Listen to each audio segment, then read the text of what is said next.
Hello, hello, hello, hello, thumbs. Hello. What the hell am I doing? Why am I doing this? Hey, why? Why is this happening? Oh dear. Oh, do you know what? I need to look at that background. The image that I'm using for that background, the wood like looks like it's missing a load of detail. I wonder if it's. I wonder why that is. Got absolutely nothing to do with this stream. I'm just kind of looking. I'm looking right now at like the wood on the door, and it seems to be lacking a lot of detail. How weird. How weird. Anyway, yeah, we're doing this today. This is happening. I've not loaded up the game yet. Well, sorry, right, okay. So I loaded up the game this morning just to make sure it loaded. And I also went to go and double check that it is safe for work. And I was stunned to learn that not only is this thing safe for work, but the most likely reason that this is safe for work is because this is an official KFC product. KFC commissioned this game. I had no idea. I had no idea that KFC had commissioned this game. But KFC commissioned this game. So, on the plus side, that gives me a good level of hope that this is a very safe for work game. So, and that ultimately is my only true concern with this is that it wasn't going to be safe for work, because like the tags on Steam are really confusing. But this is one of the problems with Steam, is anyone can add a tag to a game. Anyone can add a tag to a game, and so this game has the family friendly tag, and it has the hentai tag. Now, without going into massive amounts of detail, those two tags have to be mutually exclusive. they don't work together. You can't put those two tags together, but because anyone can put a tag on stuff on Steam, they're both on this game, so I was confused. But anyway, yeah, so I did some Googling. Turns out that KFC actually funded this game, so I am confident that it is it's a safety.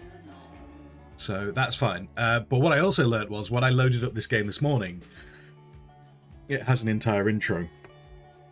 And I didn't really want you guys to miss out on the intro, so I figured I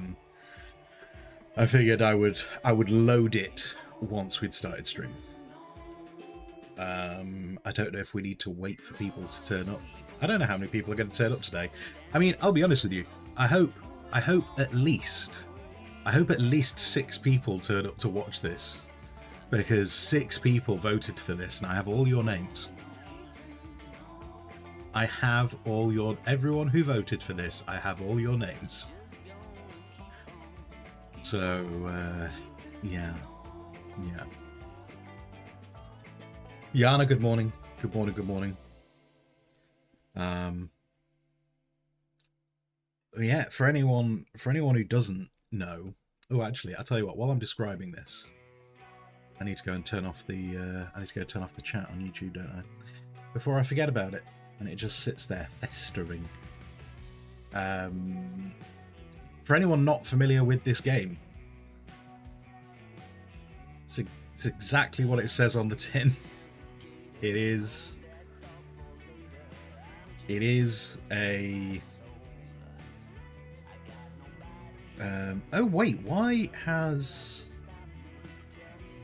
Oh, that's weird. Wait, the title here's changed, hasn't it? Why did the title on YouTube not change? And what's even weirder is it did change in the description. What?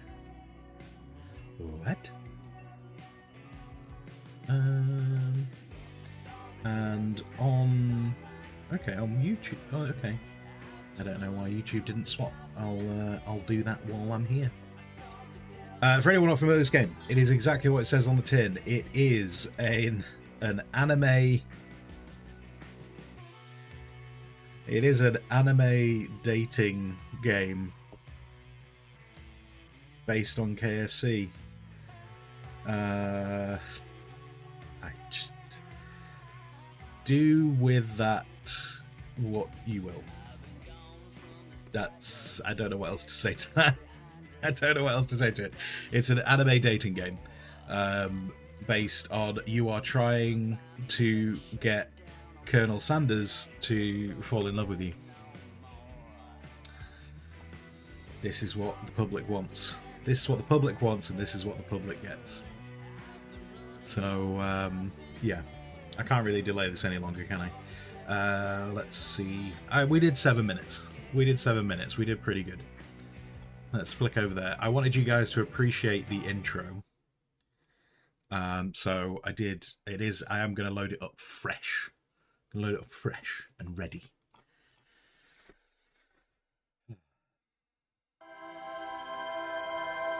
Presuming it turns up on screen. No, show up on screen. No, people need. There we go. Okay, there we go. Oh my god, it's so. The intro is so loud. Oh my god.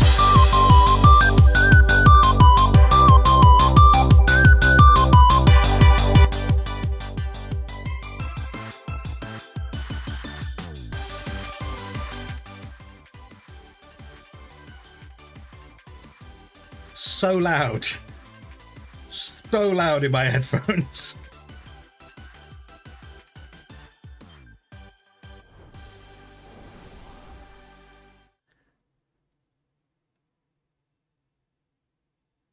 Ow.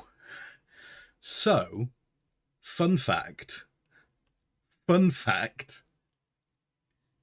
Turns out the intro volume has absolutely nothing to do with these settings. Because I'd already gone through and brought these down. I've just had to reduce you guys on. I've just had to reduce the volume of the game going into OBS. That was so loud.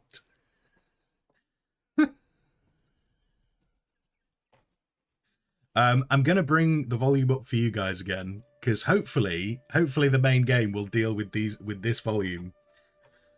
Boreas, finally, yeah, right.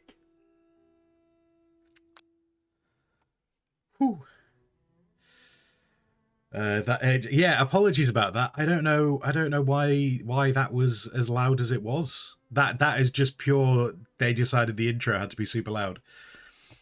So yeah, for anyone who is just to clarify, because I said it right at the beginning of stream, but just to clarify for anyone, yes, this is an anime dating game. Yes, it is safe for work, and I'm confident it's safe for work for two reasons. One, Boreas has already streamed it, and two, this is an official KFC product. KFC commissioned the making of this game. Do you think when Colonel Sanders bought his little motel and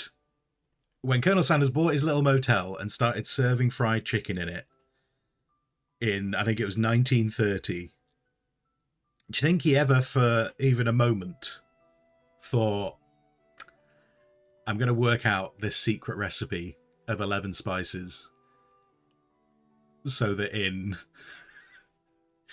nearly 100 years' time, 93 years' time, I can be turned into an anime character that people, well, I suppose from his age, a cartoon character that people are trying to woo.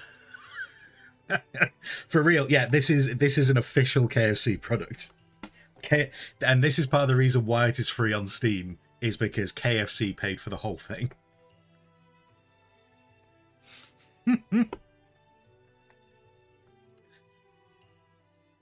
Anyway, Colonel Sanders woos you, mate, or does he? Colonel Sanders, okay, all right, new game.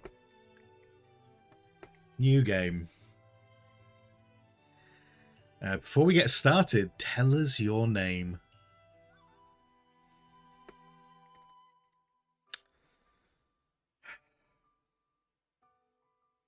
I feel like I need to have a rank, being that to get his attention. I feel like I tell you what. Wait, hang on. There you go, Private Bearded.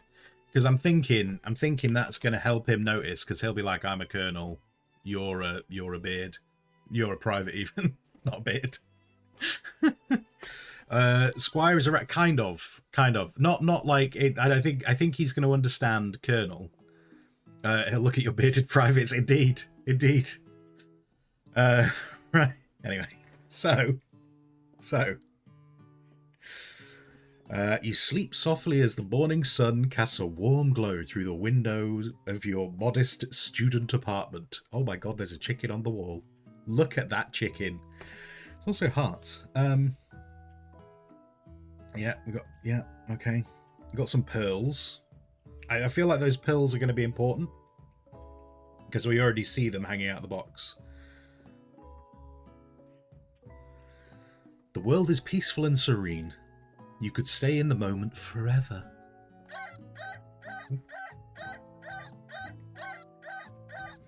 Or you could wake up now. Your first day of culinary school is no time to sleep in.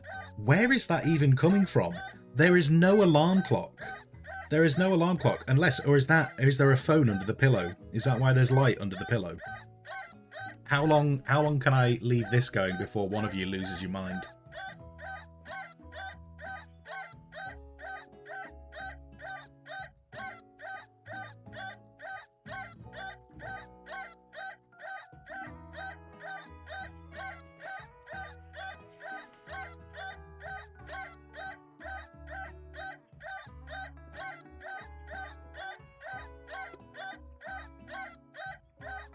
There we go. Yana wants it to move on. Okay. Oh no, it doesn't even make it want to go on.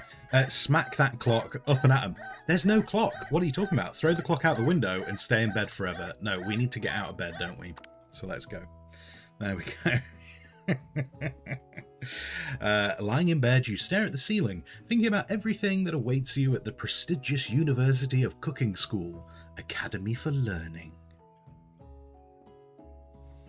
Your mind begins to wander. Who will be there? What will you cook? What should you wear? Time begins to fly by, and you find your imagination getting away from you. You'll need to take this seriously. Sorry, I was too whimsical there. The game wants me to take this seriously. Allow yourselves to daydream a bit. No, I want to crack on. I want to get through this game as quickly as... Take this seriously. Right. I'd better make sure to arrive prepared for the first day. I should. It's very important. You bust through your morning checklist. Teeth brushed, hair combed, pits deodorized. Nothing can stop you now. You confidently grab a biscuit, strut out the door, and head off to class. Did that actually say that we put any clothes on? I don't think it did. Just what you needed to get your blood flowing. Oh yeah, because they have... Yeah, that's not a biscuit. That's not a biscuit, is it? We'll have to accept that that's what they're calling a biscuit.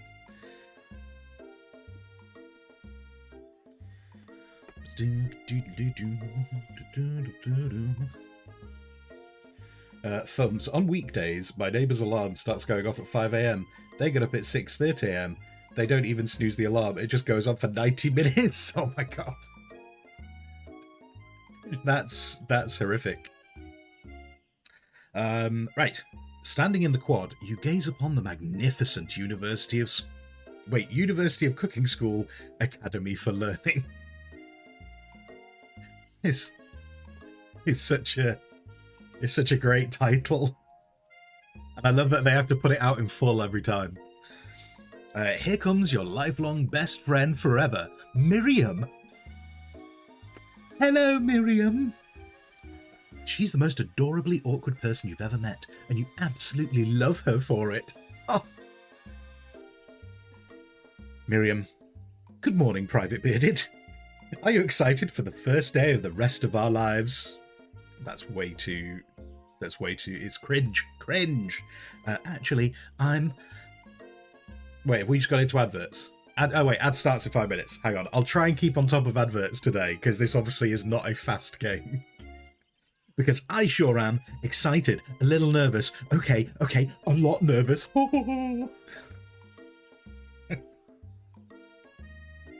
What's the...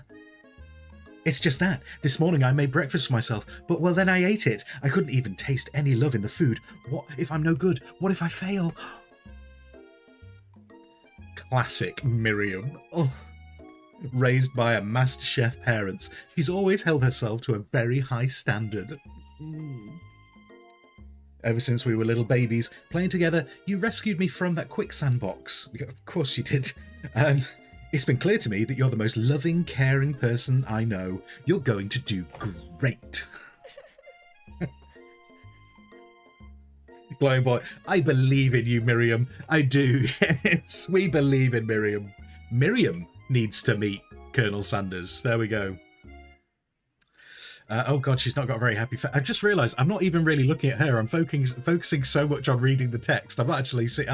I thought everything was happy, and now I've just looked up and seen her face. But with the University of Cooking School Academy for Learning's famous 3-day only semesters, 3-day semesters. What? I'm afraid of being left behind and never catching up. That's understandable. If it's 3 days, you have 3 days to pass this thing. Okay, right. A sweet girl, Miriam has always had a flair for the dramatic. This summer, she got so nervous about her first kiss that she chipped a tooth practicing on a mannequin.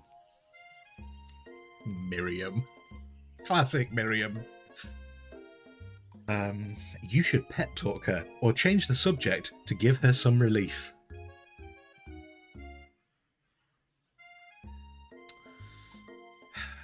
I don't know what we're doing with Miriam.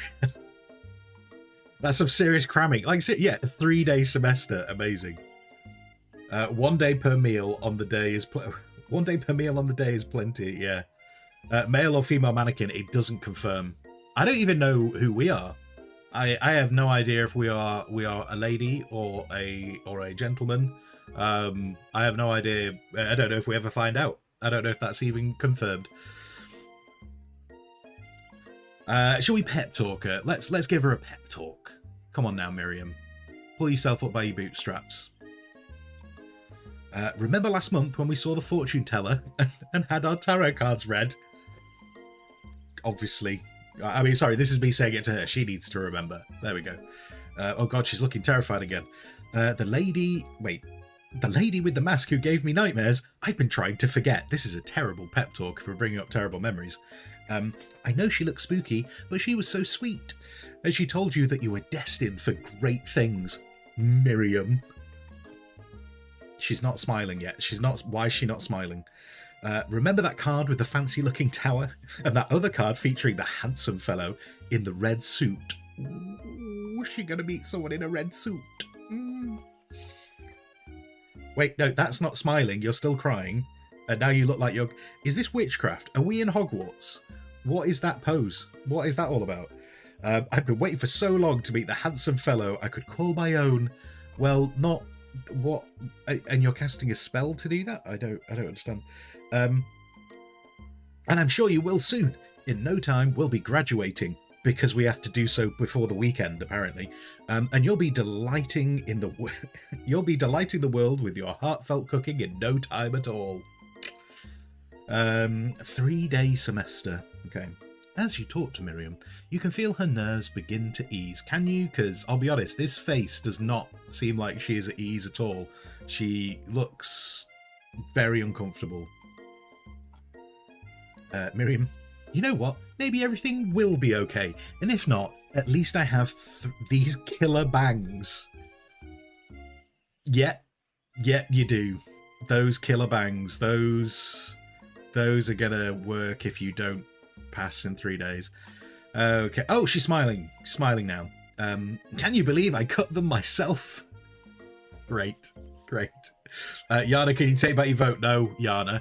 I said at the beginning of this stream, I have made a note of everyone who voted for this game. This is all on you. This is all on you.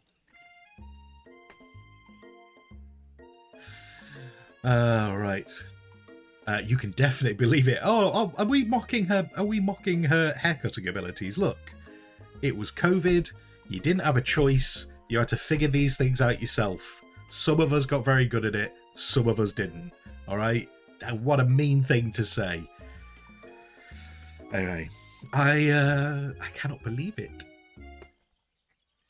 Before you can get another word out, you're rudely interrupted when someone smacks your books and custom engraved measuring spoons out of your hand onto the ground. How dare they? How dare they? They were from Papa. Papa had them engraved.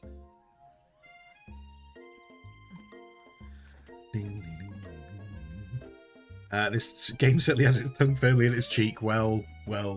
Hey! Oh no, she's looking terrified again. Oh, hello. You look angry. Why do you look angry?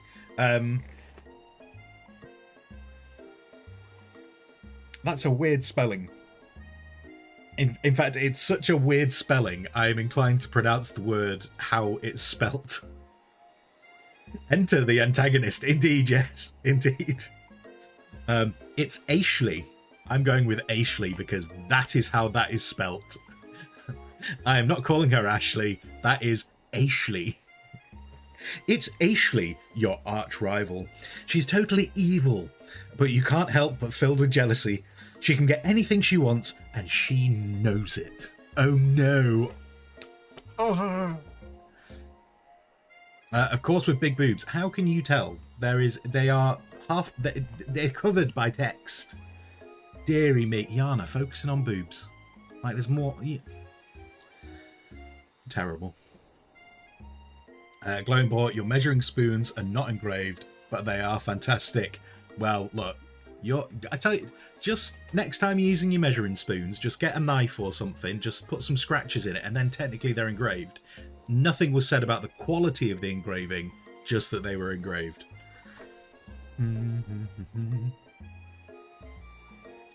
As you're a woman, you can always tell. You can tell that they're big boobs. Okay, right. Well, look, you focused on them. I was focused on the fact that she's called Ashley. Anyway, right. What is that stance? Wait, her leg's actually attached to her body. Oh wait, I'm kind of in the way, so I don't think you can follow. No, I'm going in the wrong way. There we. Those legs are very, are very turned out.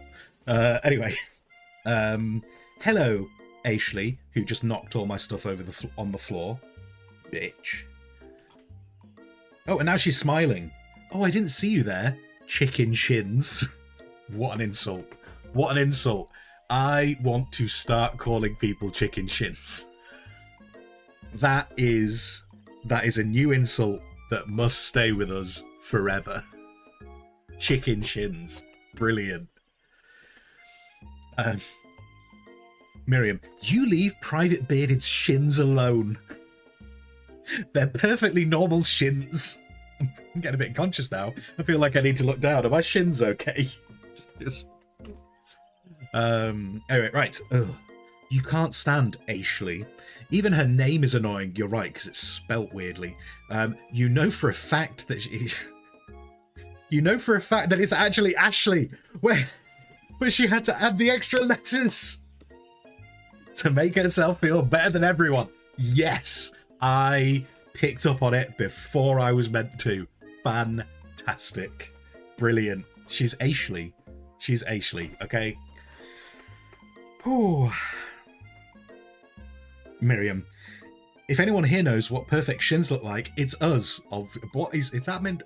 Is that meant to be a flex? We know all about shins here.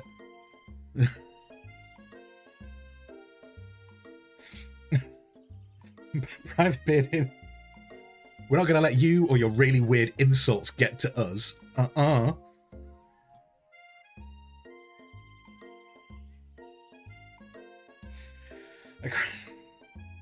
Why are we doing this? Across the quad, you see Ashley's best friend, Van Van the Man-Man, has stopped to look at his own reflection in the mirror. His pants are so tight you can see him casually working out his glutes while he styles his hair. No lie, they're rocking glutes. Van Van the Man-Man.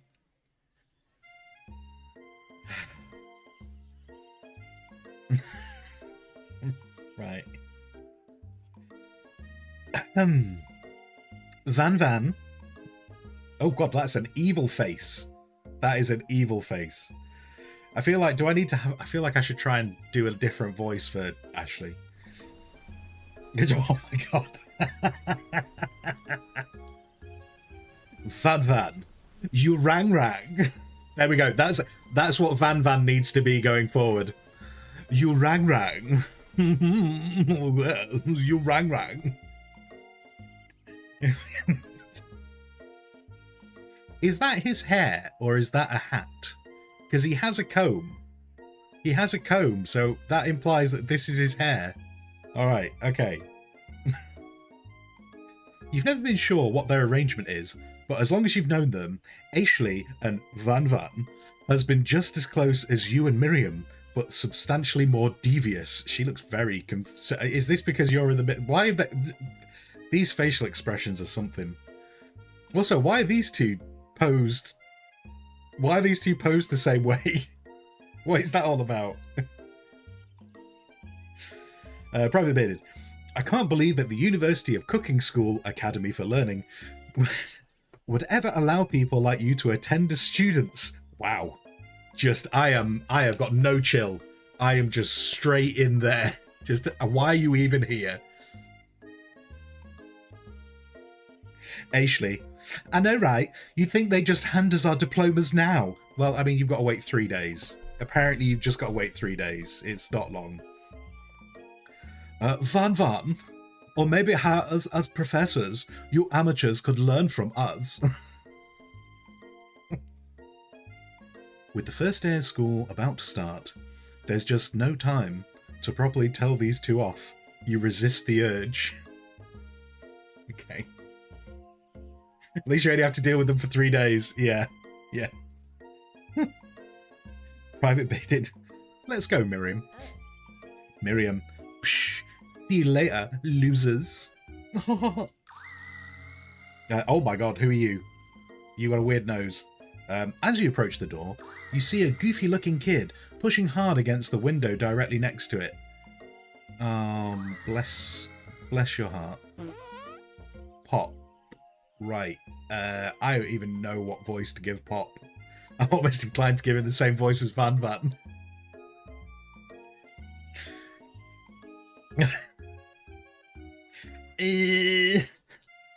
Oopsie. I think it's broken. You reach forward and easily pull the door open. That should do the trick. I love you. I think you mean thank you. My name is Pup. I was named after Pup. He's old. Okay. I hope you appreciate my voice acting skills on this stream. Could someone like this also be a student at the school? He must be one heck of a chef. Also, his name tag clearly says Bob, but I guess he's reading it upside down. So he doesn't. Okay, right. So he thinks his name's Pop because he read this. Okay, all right. Hi, Pop. I'm Private Bearded. So, are you gonna make me hold this door all day?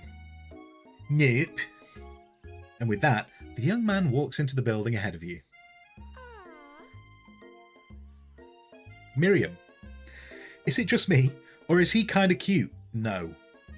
No, Miriam.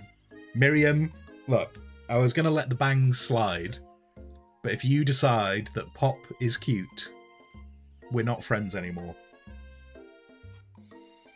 I think it's just you. You both shrug your shoulders before following him into the building. I'm going to call it now. Pop's going to turn out to be some absolute legend. Pop's gonna, like, by the end of these 3 days, by just eating fried chicken, Pop is gonna turn into, like, looking like better than Von Von.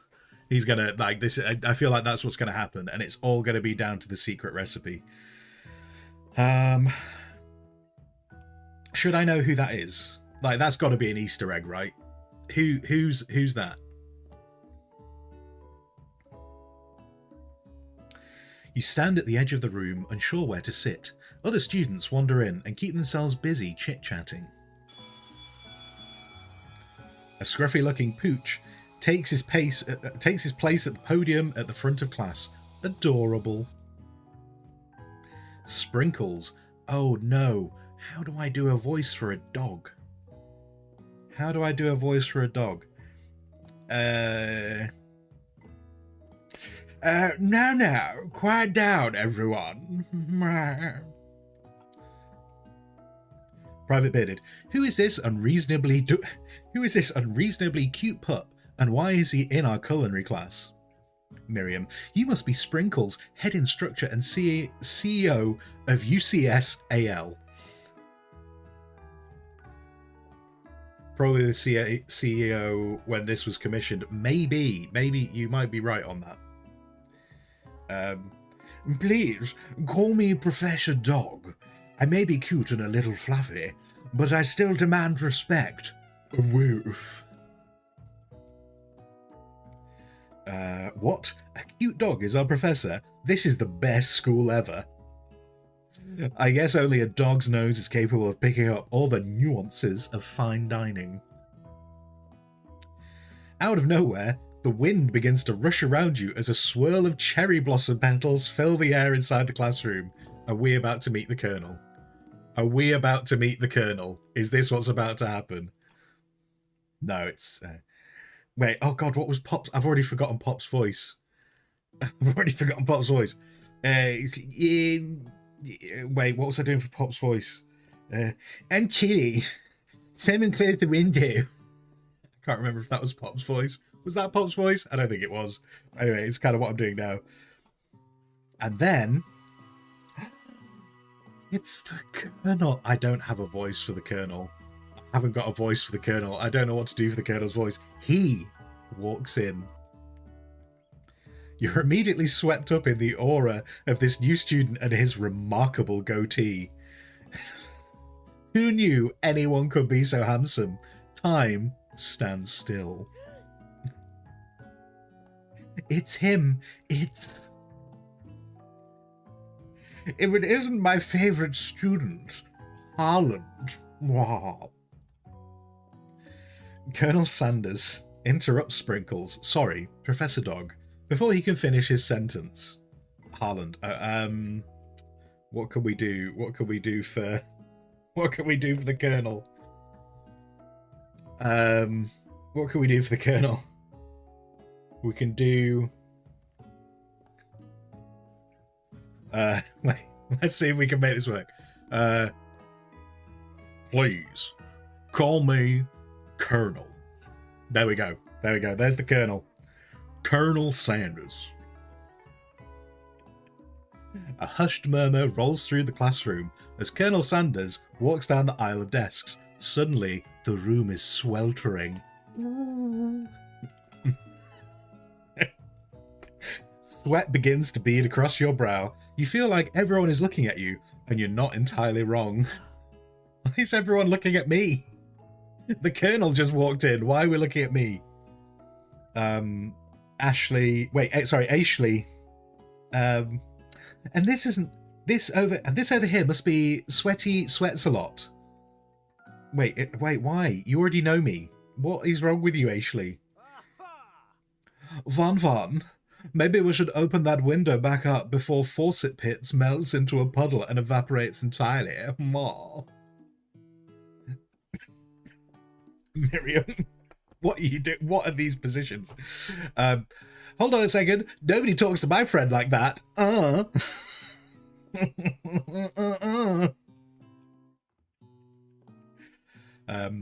You two both know my name. We were in the same kindergarten class.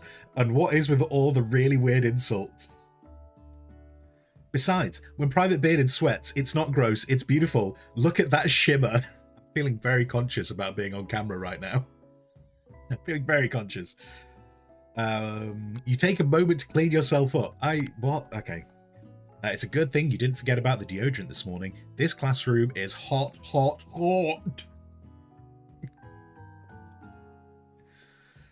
Professor Dog steps in to settle to the class down and set some ground rules. I'd just like to clarify, I need no more characters in this game because I don't have a lot of voices to work with. Welcome to the University Cooking School Academy for Learning, the greatest culinary academy in the world. Wow.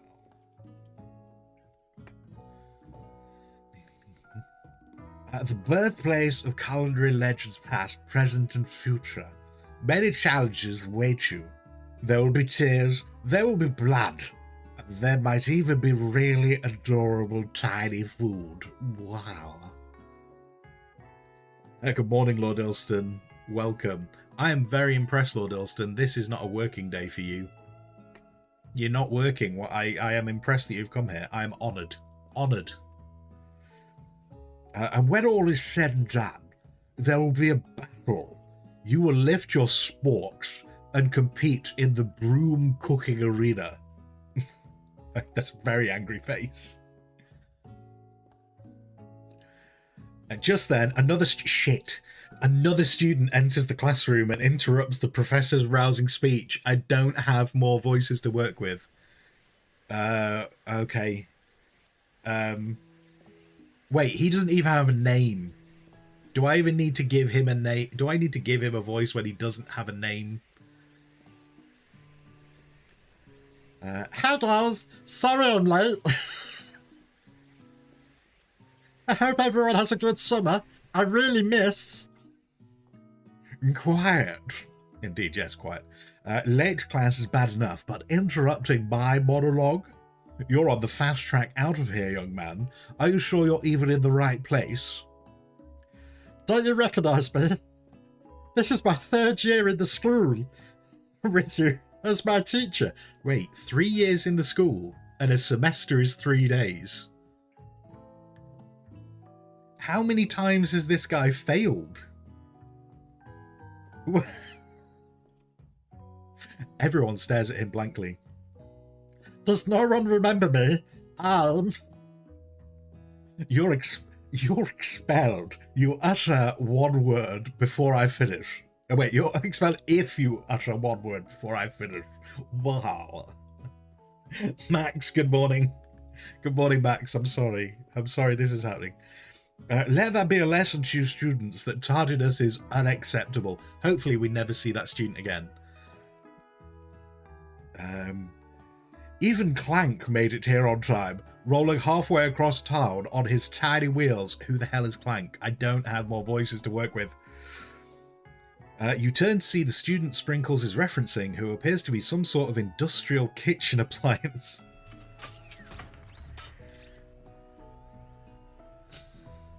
Clank should have 100% had that voice. I've just used a voice that should 100% have been this one. The class bursts into laughter. Oh, Clank, you rascal. Wow. Sprinkles walks in the classroom as everyone stands in silent obedience. Weren't we already here? Okay, anyway. When he gets to you, he lifts his nose into the air and takes a deep sniff. Why is he sniffing me? Why is he sniffing me? What is that? I also want to know what this is about. What is this? Why have we got this bucket up here? And why have we got this here? What are those two things about? Your diet is lacking. Based on what I'm picking up here, you definitely need a multivitamin. You should be taking better care of yourself. You've never had a talking dog as a teacher before, but Sprinkle's reputation for being smart but tough is well known. Lusk, you're concerned. You should be. But let me clarify, Lusk. Other people voted for this. People voted for this to happen, okay? This was not my choice. You decide to try and butter him up by giving him a treat from your pocket. But what kind? I'm trying to give a talking dog who's my teacher a treat. Beef treat, a chicken snack, surely. Surely, it's KFC. Surely I should give him a chicken snack. I'm going with chicken snack. You reach beneath your apron and return with a chicken snack in your hand. Sprinkle's eyes go wide as he locks onto it. His favourite. Nailed it. Nailed it. It's the first decision I've had to make in this game, I think, properly with it. Well. I think there might be some competition for new star student. The furry professor immediately devours the snack, leaving your hands slick with a coating of warm doggy drool. You see the other students eyeing you jealously. But pay no mind to them. If they wanted to succeed in life, they should have learned the importance of carrying a range of dog treat flavours on them at all times. And that is something you should take into real life with you. It's very important information. Settle down, young chefs. Take your seats and prepare to have your minds opened to the amazing possibilities of culinary creation. Blah. As everyone wishes to claim their favourite seats, you're left standing at the front of the room. Only 2 options remain. Miriam. Hey, Private Bearded, there's still a seat here. Well, it seems that no one has claimed the seat next to me if you're interested. Only 2 options. Oh no. Right. Okay, we're obviously trying to woo Colonel Sanders. But I feel like if we shit on our best friend,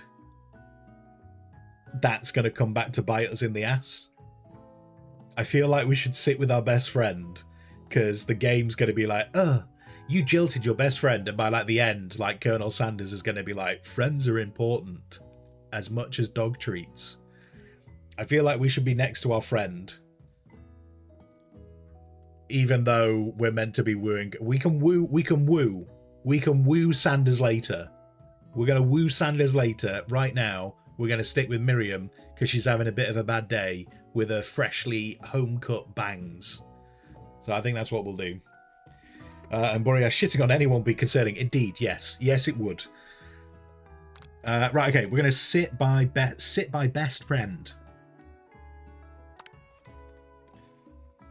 You move to take your seat by Miriam. I'm so glad to have you near me to support me through this class. See, she needed support. Of course, you're my best friend. Who else would I sit by? Colonel Sanders? Like what the game's about? He has such a magnetic personality, and there's a seat open right next to him. If you had sat there, you might have gotten to know him a little better. Yeah, but I'm sure the game would have told me no. I'd never sacrifice our friendship.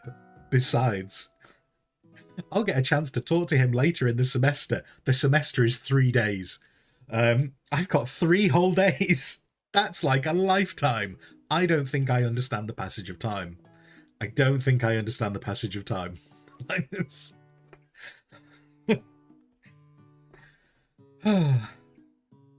So you say, but now that Miriam mentions it, that Colonel Sanders is just so darn dreamy. As soon as you've settled into your seat, the professor makes an announcement. Think fast. It's time for a pop quiz. That's going to confuse Pop. Pop. There is someone in this game called Pop. Pop is going to be confused. Oh, there he is. Did I write this game?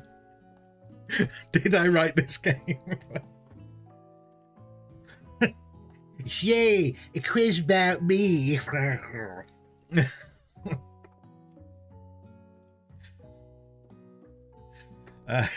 This incredibly important and surprisingly short quiz will tell me if you're ready for a life at culinary school. Keep your knives sharp and your focus sharper. Here comes question 1. if train A is traveling to point B and train B is traveling to point A, how important is it to wash your hands before cooking? Extremely. Looking at you, Pop. That's right. Forest is to a tree as chicken is to... Wait. Forest is to tree as chicken is to... That doesn't make a lot, but I don't even know what to answer to this one. Like, it doesn't even make sense for it to be feather, because like forest implies a lot of trees around a tree, but you don't have a lot of chickens around a feather. Do you know what I mean? Like, if they flipped that, like if they said a forest is to tree as a feather is to chicken, night vision goggles, clearly. I'm really tempted to go with night vision goggles. We'll go with feather, though that doesn't make sense on the way that's written. That's right. Okay. What is the most efficient eating utensil ever created? A spork, because he talked about the spork before.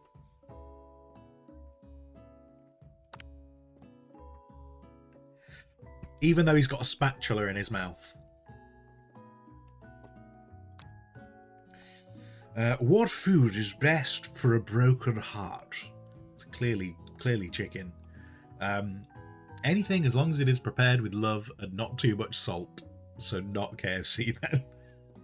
A pancake that looks like a silly face. Camel meat. Camel meat. Camel meat. I'm going to go with the top one. That's right. I have nailed this quiz. Absolutely nailed it. Is Sprinkles a good boy? He's a dog, so he is the best boy. That's right. Okay. Your total score is perfect. 5 out of 5. Yes. Yes. Wow, be honest, did you cheat? How dare you? How dare you imply that you all saw this on stream? How dare that imply that I cheat? Outrageous. You look up to see that Colonel Sanders has been watching you tally your score. He's impressed. I impressed the Colonel. Yes. I know we just met, but I have to confess. I think you have a beautiful brain. Hot diggity, Private Bearded. You just scored some major Colonel Sanders points with that performance. Oh. May I have your attention, students?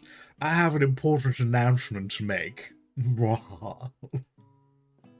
Time for lunch. I mean, do you know what? Time for lunch makes sense. The semester is 3 days, so we probably have lunch multiple times in a single day. Wow, the cafeteria is as nice as any restaurant you've ever eaten at. It makes sense that a school dedicated to cooking would also be serious about eating. I wonder who works in the canteen. Do you think it's whoever passed like last semester? Do you think it's whoever passed last week? Maybe. A delicious fragrance wafts through the room and tickles the end of your nose. Your mouth waters. Do you smell that? That must be our lunch. It smells crazy good. Oh no, he's back. He's back. What did I do? Everyone, can I have your attention? I really needed him to... I was thrown by this. I thought this meant he was getting expelled.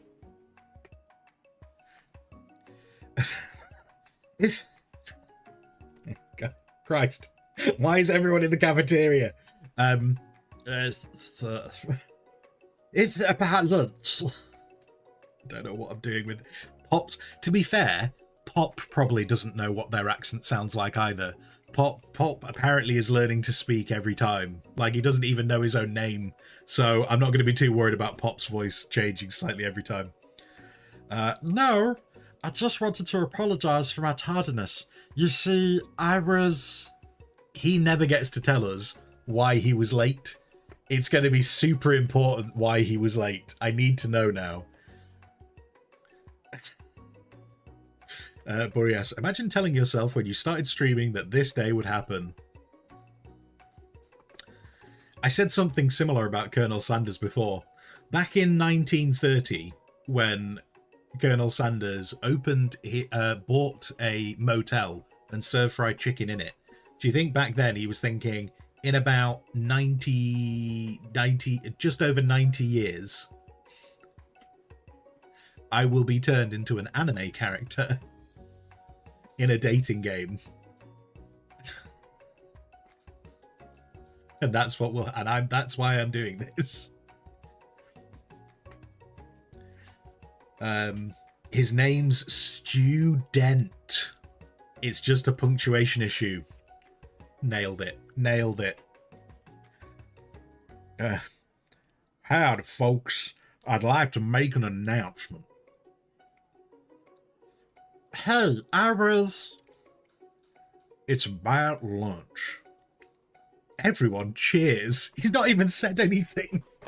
He's not even said anything and everyone's cheering. But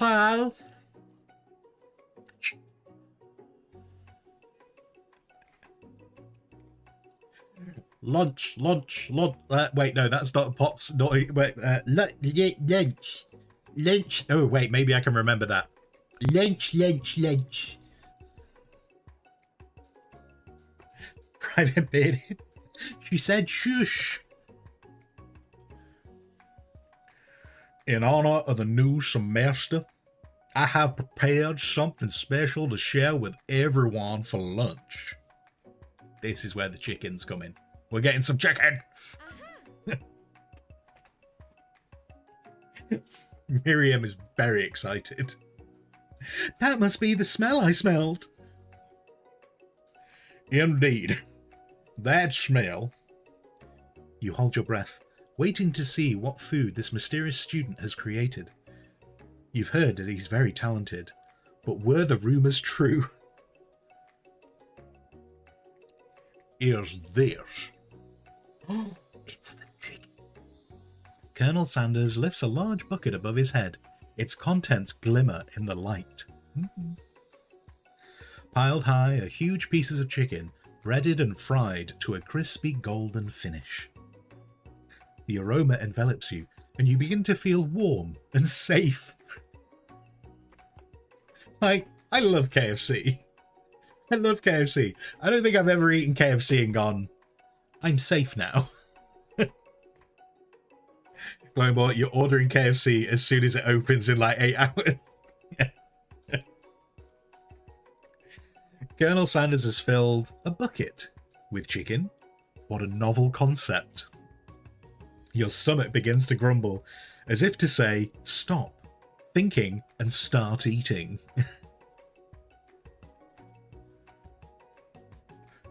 For years, I've been developing a secret recipe for the perfect fried chicken. By my calculation, nothing less than 11 herbs and spices. Oh wait, I pronounced the H, didn't I? We need to ditch that H. Hang on. By my calculation, nothing less than 11 herbs and spices are required to achieve the perfect balance of flavor. What is this? You look around and notice that every other student has a pen and paper and is scribbling notes as fast as they can. But that's all I'm going to say about that. Oh god, these two are here. What? What? You think we want stupid secret recipe? Wait, no. Von. What? You think we want stupid secret recipe, dude? Nah, my dude, nah. I'm just, drafting a last will and testament in case one of those ingredients poison. Got 'em. What? What? I wasn't really preparing for Van Van having to talk a lot. He looks around nervously to see if anyone else is laughing at his sick burn. You wait to see what Zinger Ashley has prepared to follow up, but she suddenly takes a different approach. Oh god, what voice did it's been so long. It's been so long. It's been 84 years since I did Ashley's voice.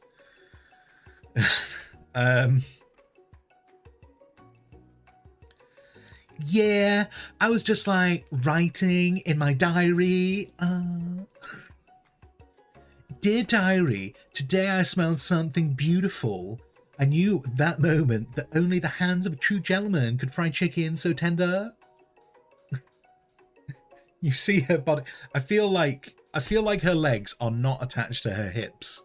I don't think she needs to go to a doctor. I don't think the legs are attached. You see her body language change from bitter and evil to sweet and innocent as she slides closer to Colonel Sanders.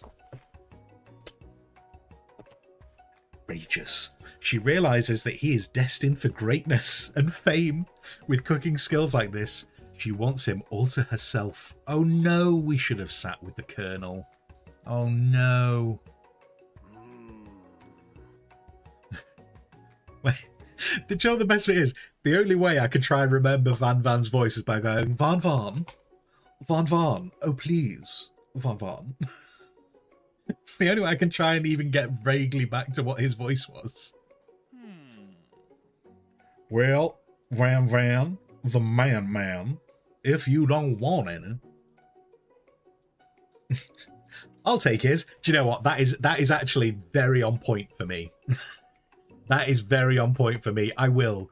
If there's spare chicken, I will eat spare chicken.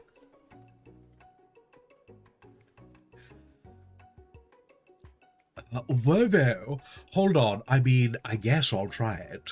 I don't know what I'm doing with Van Van. Van Van. Van Van. Whoa. Hold on. I mean, I guess I'll try it. Van Van. This is how we make him Van Van. He has to keep saying his name. He looks very... Oh my god, is he about to go Super Saiyan? Van Van the Mon Mon. He is indeed. Van Van the Mon Mon. That's his full name, Max. If you weren't here before, that is actually his full name is Van Van the Mon Mon. He takes one bite and his eyes grow wide. He starts contorting his face as he tries to hold his pure exhilaration and act unimpressed. People like the chicken. Easy now. There isn't enough for everyone. Please, my fellow classmates, dig in. What do you mean? Yeah, okay, there's enough for... Yeah, he made loads. He made loads. It's fine. There's buckets. There's surely not just one bucket. One bucket is one person's portion. You take one of the pieces of fried chicken out of this bucket. Wait, is there only one bucket? He is not... No. One bucket, one person. It's very clear that is how KFC portions its stuff out. One bucket, one person. And sink your teeth into it. It's amazing. Oh my god. I think there's some ayahuasca in the 11 herbs and spices. Tasting Colonel Sanders' food transports you to another dimension. Obviously. Alone with your taste buds, gripping a drumstick in your hand, you float weightlessly. Right. Focus your mind and meditate on this moment. Try and identify every flavour. Wants me to try and work out the secret recipe. I don't know if I'd do that. Swim towards the light. Savor the moment and everything that it tells you about Colonel Sanders' culinary heart. Middle one. We are trying to woo him. We are trying to woo the Colonel. We need to know about his heart. The flavours in your mouth are beautiful, pure, heavenly. What a guy. What a guy. The more this game is going on, the more I can believe. Like, I'm finding it easier to believe that KFC commissioned this the more this game's going on. Alone with the flavors, you feel something that can only be described as love. For a man, for a flavor, are they the same? After tasting his food, you try to get some one-on-one time with Colonel Sanders. I love how there's no other choice. Like, why is this a choice? There's no other choice. Why can't this just be a click? Colonel Sanders smiles ever so softly as you approach. He stops what he's doing and allows you to break the silence. Colonel, I wondered if I could talk to you for a second. Anything for a fellow chef. What exactly was on that chicken? A lot of drugs. LSD. LSD is what was on that. Or what was on that? I don't. With this accent, I don't even know how to do a laugh. I've never tried to do a laugh with this. Well, how bold to come out and ask. Like, he's clearly meant to be about like 20 years old. In fact, probably 16 with it being an anime. He's probably meant to be 16 if it's an anime. But somehow I've given him the laugh of an 89-year-old smoker.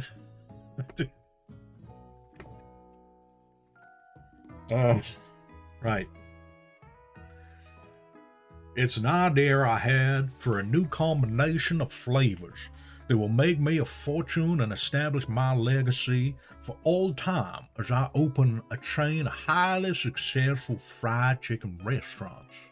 No big deal. It's just you and me here talking. I can keep a secret. In fact, I got some of my own that I'd be willing to trade. It's covered in LSD, MSG, CABD. If there is any chemical with a 3-letter acronym, that's what's in the recipe. Max, does he have a chicken wizard staff? Apparently he has a chicken wizard staff. Watch the rush. The semester is only getting started. We got 2 more whole days to get to know each other. And after those 2 days, you will never see me again. Unless you fail. And then you have to redo the semester next week. Why is he pulling a unhappy face? What's that all about? He's clearly not going to give it up easily. Are we talking about the recipe? I don't know if we're talking about the recipe there. But it doesn't hurt to be persistent. I feel like this is sending a wrong message to people. This might be sending a wrong message to people who are actively playing dating games. Anyway. You know what they say about secrets, Colonel? Shouldn't learning be fun? What does that even mean? What does that even mean? That makes no sense. You've got Moxie. I'll give you that. Wait, isn't Moxie drugs? Is he? Pretty sure Moxie is drugs. Are we? Is he trying to add another secret ingredient to the chicken? Colonel Sanders looks both ways to make sure you're truly alone, and then leans in. You can feel his warm breath as he whispers.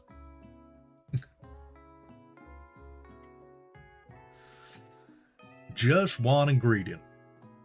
You can tell I use... It's something my great-grandmother taught me. Molly, not Moxie. Moxie is guts. Is it? How is Moxie guts? Like what? I need to understand how Moxie became guts. Wait, sorry, I was thinking Molly.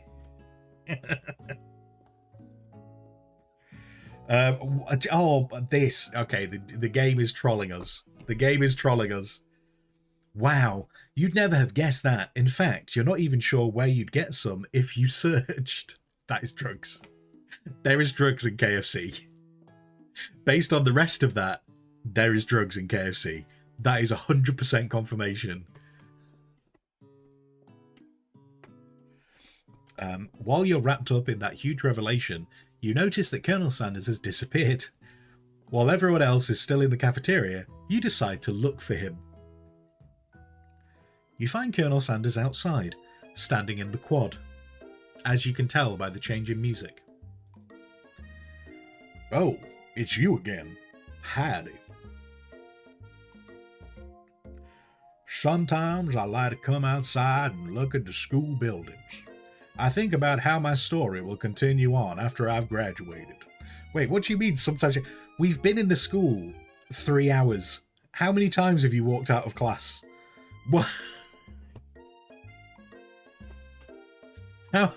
This makes no sense. How often did he walk out of class this morning? Surely the dog is furious. It sounds like you have big plans. I dare say the biggest. I will leave my mark on this world. You can bet on that. Are his forearms bigger than his head? His forearms are bigger than his head, aren't they? Anyway, alone together for the first time, you figure now is the perfect moment to show your personality to him. Apparently I'm showing him a personality. That sounds like a terrible thing to do.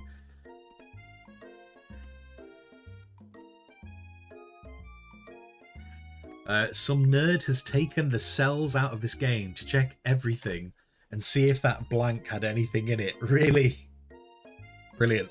I would love it if just all that was there was just salt. Like, based on the amount of space that was there, it was probably just salt, wasn't it? It's all that chicken cooking workout. Yeah, he cooks so much chicken that's how he's got giant forearms. I bet he'd like my chicken shins. Stupid Ashley. This man can appreciate chicken shins. Anyway, so I'm showing him my personality. I'm not negging. No. If negging is the correct answer, I am turning off this game. No. Wow him with a big idea.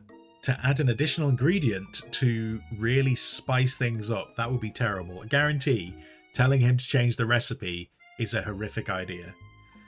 Be modest but thoughtful. There we go. Let's go with that. We're going with the bottom one. Oh, yes! We got hearts. Well, I just wanted to tell you that I really enjoyed your food. Now you've got his attention. Yeah, we have. The flavours were complex but comforting. The interplay between salty, savoury and peppery, it was perfect. I appreciate the compliment, Private Bearden. I'm sure you'll be a big success. I know we've only met today, but I'm starting to get the same feeling about you. He has not seen my streaming career. He has not seen where I've... He's got no idea. We should head back inside. The next lesson starts soon. You step into the massive cooking arena. We're already in the cooking arena. Oh my god. Wait, where's Gordon Ramsay? Is Gordon Ramsay about to come and call me an idiot sandwich? What's going on here? Where the afternoon lesson will take place. Each student gets an oven and all the tools and ingredients they could need. Why? Wait, hang on. If everyone gets an oven, why do these people get more counter space than the people over here? What's that all about? I mean, I suppose they're nearer the fridge. Anyway. Look at this place. It's magnificent. Finally, we get to show our stuff. Wait a second. Oh no, we have to show our stuff. What if I totally blow it? You're not going to blow anything, except maybe kisses to the crowd of fans you're going to... I didn't know where that was going at the beginning. Except the crowd of the crowd of fans you're going to earn with your signature adorable tiny food creations. She makes Canapes. Welcome, students, to the cooking arena. For today's lesson, we'll be cooking with partners. Hurry up and pair off. Oh no, okay. Naturally, Miriam looks over at you, but unable to control yourself, you pounce on Colonel Sanders. I don't even get to choose. I don't get to choose. Hey, Colonel, would you like to tackle this lesson as a team? A team of two. That is, me and you, if that wasn't clear. Oh my god, Miriam. Miriam. Want to be my partner? Aww. Sure, Private Bearded. I'll prepare our station. Without you as a partner, Miriam is left standing alone. Two different students quickly take notice. I feel bad. Oh my god. Bye, Miriam. Bye, Miriam. Oh no. Right. I can't even remember. I can't even remember Pop's voice. Hello.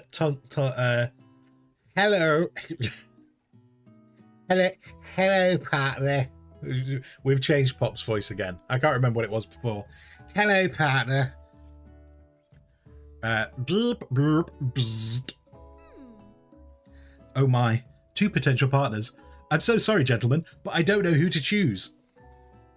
It looks like you'll have to pick for her. Friend duties can be a little awkward, but that's the price you pay for not being alone forever. Okay. Who do you want to ask to be Miriam's partner? Now, before, she said that she thought Pop was a little cute. I also think Pop looks like such a mess that it's going to turn out he makes amazing stuff. And the other one is an oven. I don't think the oven is going to, I'm sure the oven will do fine on its own. We're going to go with Pop. There you go. Manna, good morning.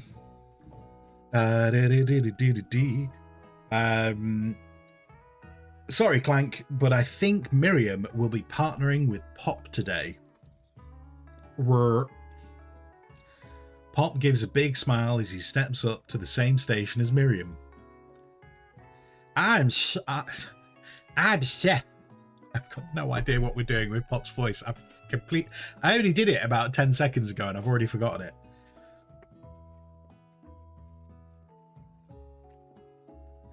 He holds up a banana and without peeling it, proudly eats the entire thing. Right. Maybe I might have made a terrible decision. It's disconcerting, but Miriam is too kind to act grossed out. There we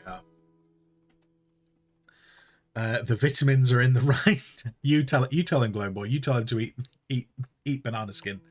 I love your enthusiasm, Pop. They're going to get on great. They are going to get married.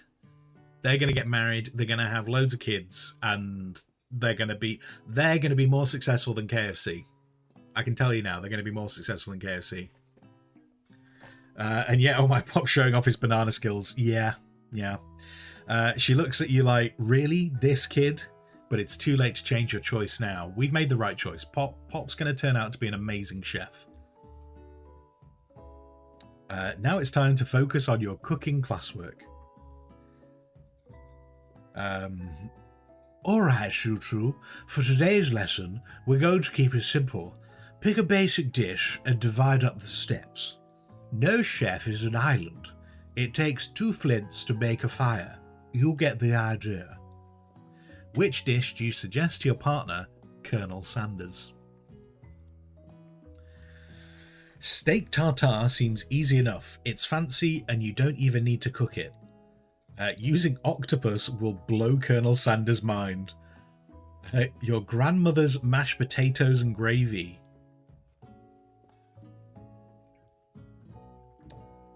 Grandmother's mashed potatoes and gravy, because that's like wholesome. That's wholesome, and it's also in the US. Isn't that actually like you can order that at KFC? Can't you in the US? I don't think. Yeah, I mean you can't here, but I think you can in the US. It's a side. Okay, so yeah, so in America it's a side. Got you. Yeah, so I think that makes sense. Hey, there we go. I've always... Wait, so hang on. Are we... Wait, inadvertently, have we just confirmed that the Colonel stole our recipe for mashed potatoes and gravy? Did he steal... I thought he created everything himself. Turns out he stole that part from someone at culinary school. I've always been something of a down-home chef. I was thinking we could make something warm, inviting, and comforting to go with your comforting food. Maybe mashed potatoes and gravy. I couldn't imagine one without the other. Oh, will you be the gravy to my mashed potatoes? What a pickup line. Do you know what? If that pickup line worked, I'd probably find my perfect partner in the world. Will you be the gravy to my mashed potatoes? Colonel Sander casts a coy look at you, causing your whole face to go beet red. Embarrassed, you quickly turn away. I'll go get the potatoes. No, please let me. Picking perfect produce is a passion of mine. What the hell? Oh no, it's Ashley. It's Ashley. Looks like things are getting pretty fresh around here. Does someone have a crush on Colonel Sanders? We're just cooking partners. Mind your own business, lady whose legs aren't attached to your hips.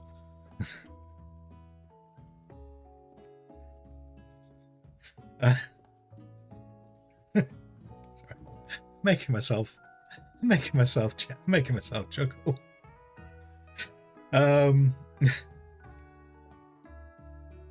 Sanders' heart is my business. You'd better keep your fingers off my man. He's my man because he likes my mashed potatoes. Von, did someone call for me? Von, the Mon. Ashley, no, geez, Von. While I'm over here crushing Private Bearded's dreams, you're supposed to be taking care of our classwork. That was the deal, remember? Oh, he's crying. Oh, mate, he's crying. Colonel Sanders returned. I don't know why the music's got so intense. I'm still concerned about her hips. They seem to be... Go to a doctor, get an x-ray. Colonel Sanders returns, arms full of peeled potatoes. He tosses them into boiling water and turns his attention to you and your friends. I am so confused by why this music is so intense.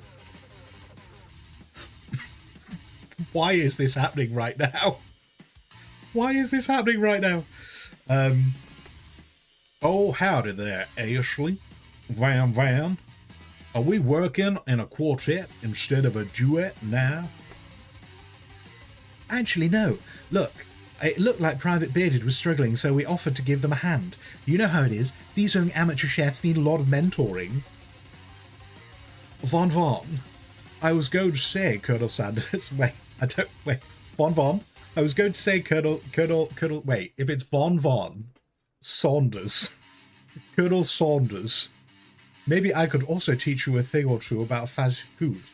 Maybe one day you might be able to get up on my... No, that's turning into the teacher. That's turning into... Von, the Mon, was not supposed to be talking this long. He's not meant to talk. He's just meant to stand there and look pretty. He's not meant to be talking this much. Maybe one day you might be able to get on my level. Oh, doubt it. Anyway, right. Don't be rude, Van. Personally, I have no doubts whatsoever about Colonel Sanders' ability to concoct creations worthy of admiration. After all, your fried chicken was quite spectacular. But Colonel, if you ask me, I might be a better partner for you than this thing that has positioned you. It's positioned itself at your station. Ashley, I am gonna bitch slap you. You need to get back in your lane. Don't you feel deep down that we cast contemporary complementary shadows? We fit together like a thigh and a drumstick. It just makes sense. Nothing about this makes any sense. That is the first line in this game that has made any sense. Nothing about this makes any sense. But one thing is clear. She's coming for the Colonel if you don't watch out. I don't understand. This music doesn't fit with what's happening. What is going on? Ashley is really going at you hard. You need to ask for her back. You need to ask for some backup here before things get ugly. Turn to Colonel Sanders, hunk of hunks in your time of need. Turn to Miriam, your forever bestie, who always has your back. Ooh. I actually don't know which one we're meant to click on that. I mean, Colonel Sanders is on our team. We are a duet. We are a duo. We are partners. And we have, I feel like if we try and go back to Miriam now after we've just cast her off with someone else, I think, do you know what? I think based on the fact that this game is a marketing campaign, I think we're meant to go with Colonel Sanders to just show that Colonel Sanders has got a good heart and is in the right place. I'm going to go with Colonel Sanders. I'm here to learn to express myself via my cuisine, not bicker with prima donnas. Partners were chosen at the beginning of class, so let's all respect the format, okay? You turn to Colonel Sanders to confirm that you're on the same page. I chose Colonel Sanders, and Colonel Sanders chose me. Isn't that right?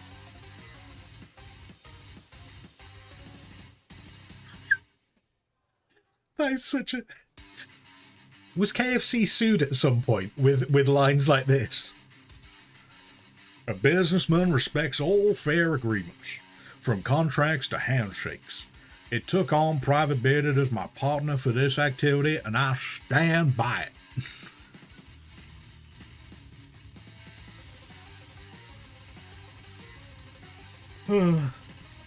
The Colonel has the power of chickens on his side. He does indeed, yes. Being defended by Colonel Sanders leaves you feeling proud and full of potential. Holy shit. What a thing. Oh dear. Right. You look for Sprinkles in hopes that he might step in, but he's nowhere to be found. Darn those cute corgis and their short but sturdy stature. What? It's almost like it's just trying to remind you that there is a dog in this game.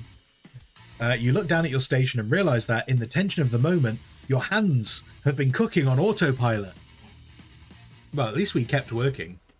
Distracted by the drama, you've already crushed the boiling potatoes into perfectly creamy mashed texture, with plenty of butter and cream for flavour. It's as if your natural passion guided you through the steps, as you know well while your attention was elsewhere. Look at her face. You can't screw me over. You can't mess with my mash. I don't know if I'm a king or a queen. I don't know if I'm king or queen, but right now I'm just going to say I'm the king of mash. I've just got visions. Now I've just got visions that we were just getting really angry. We were just getting really angry at Ashley. Remember, it's Ashley. Just like giving us shit, and we were just there just like mashing the potatoes, going, this is your head. And made perfect mash. I know just what to do. Colonel Sanders extends his hand. He's holding a beautiful white porcelain gravy boat, out of which pours a smooth brown gravy, smothering your nearly finished potato dish. This is on the cusp of being erotica, okay? When the Colonel talks about pouring his gravy all over my mashed potatoes, I probably should have labelled this stream as an 18+. Also, when did he make the gravy? Where did that come from? Was he just Ashley's behind. She's not done. She's not made any food. Gravy flows down the mound of mashed potatoes. The results look spectacular. Granny would be very proud.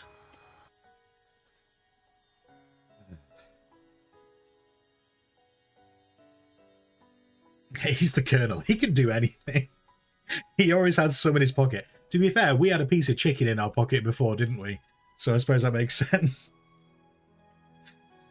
Unfortunately, guys, we're past the really intense music. So there you go. Colonel Sander holds a spork out to you.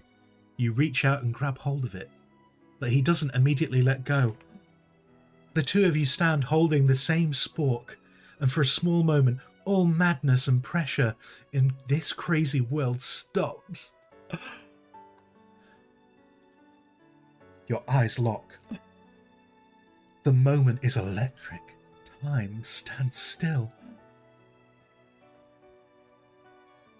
If you love something, set it free. Together, you dig the utensil into the mashed potatoes and lift heaping sporkful up. When you see Ashley with a sinister look, you know she's plotting against you to be with Colonel Sanders. What? Oh no! The music's back. This music makes no sense. It makes zero sense. And then, filled with rage, and without even thinking, you fling the sporkful of mashed potatoes right into Ashley's stupid, beautiful face.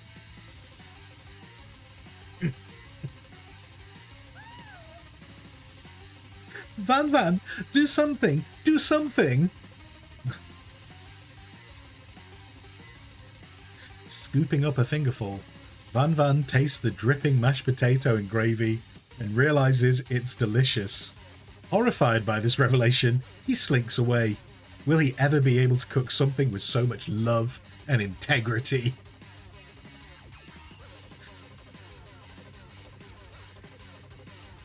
There is definitely, and this will have nothing to do with KFC. Absolutely zero to do with KFC. But somewhere, someone has taken this game and made an inappropriate version of it. 100%. They may have made a safe version for this. Someone somewhere has made an unsafe version.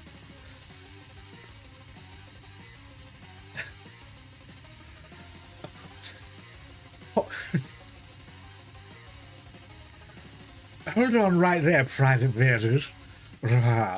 We do not waste food in the broom cooking arena. Colonel Sanders, I expect better from you. If you throw one more spoonful, you'd both better be prepared to eat it from wherever it lands. Oh no, we've upset Sprinkles.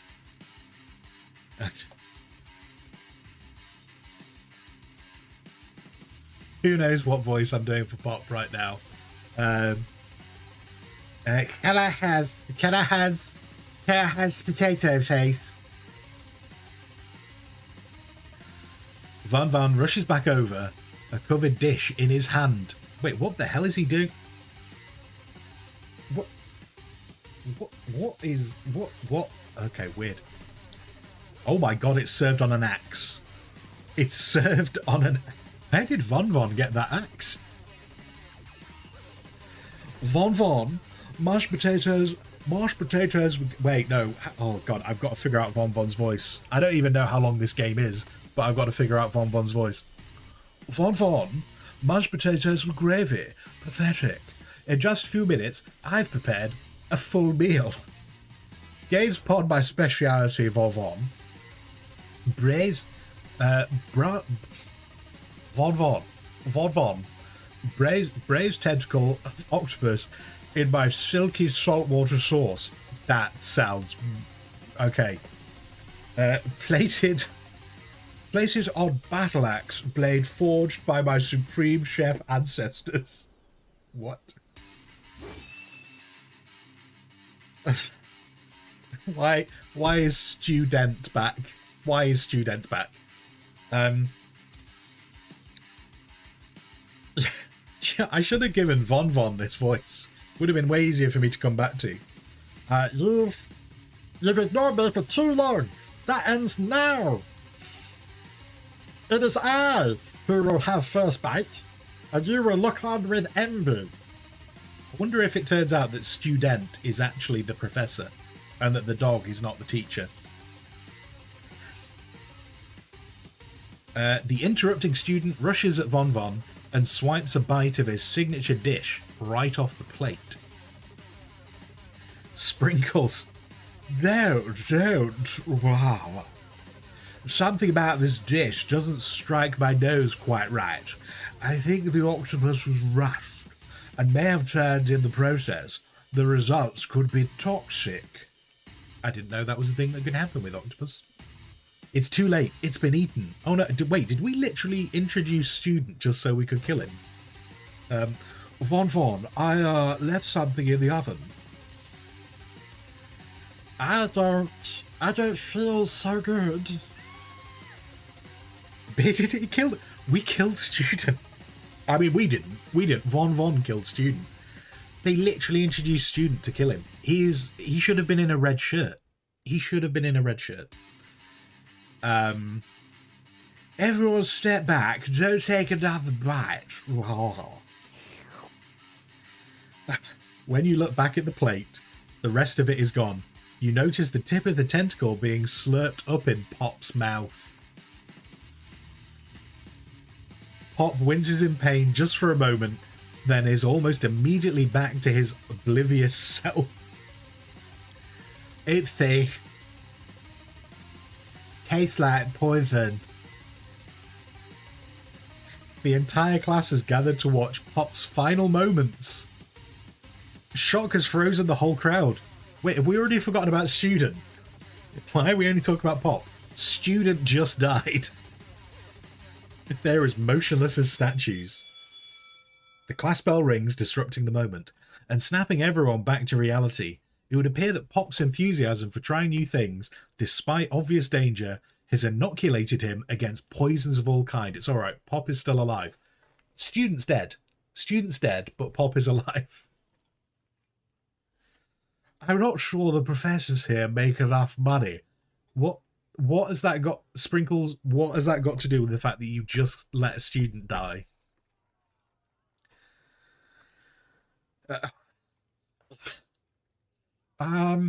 Hello? I just said that to a ghost over here. Seeing that you're shaken up by that really annoying student and all his nonsense, Colonel Sanders approaches you.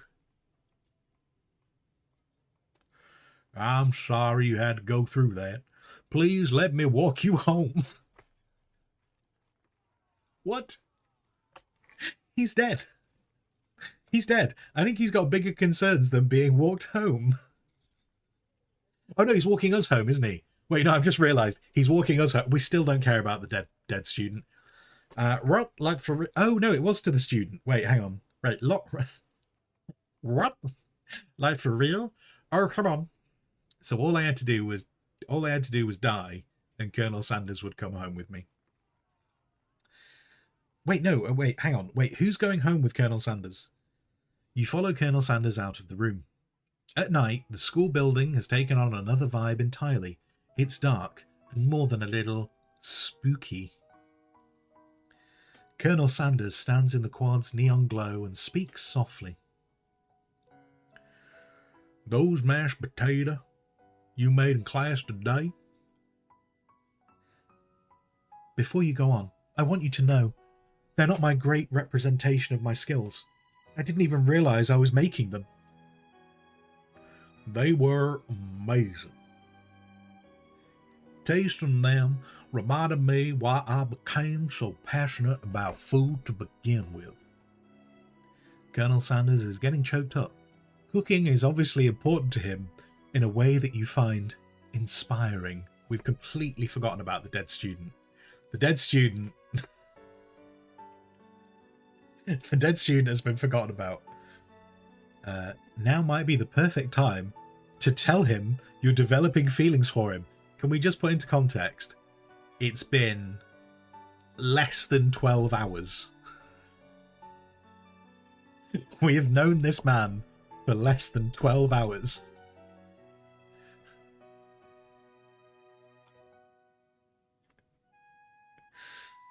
Colonel Sanders. Yes, Private Bearded. There's something I need to tell you. Von, hold it right there. There's something I need to tell you first. Oh, jeez. Von, you see, when I was just a boy, I had a dream that one day I would be the greatest chef the world has ever seen. Bloody Von. Von. And every day since, I've been working towards that dream, day and night, never stopping, never resting, also lifting a lot of weights. Like so many weights.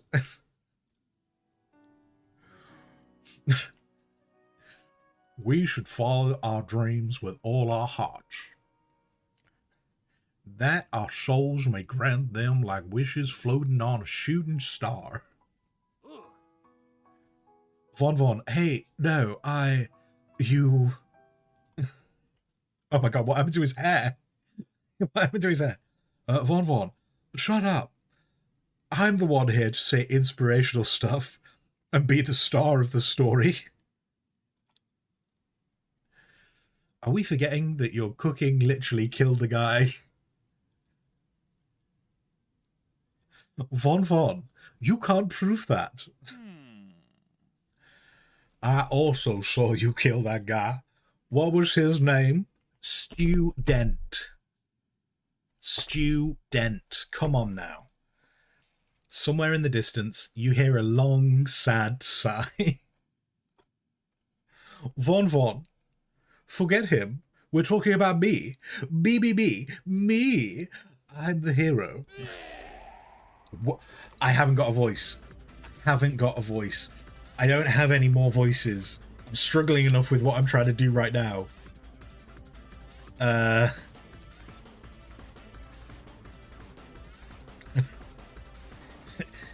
The spirit monster. The spirit monster is here to fight the hero. Von, I think I left the fridge door open. Later, nerds. How dare you threaten me just as I was letting down my guard and connecting with another chef on an emotional level.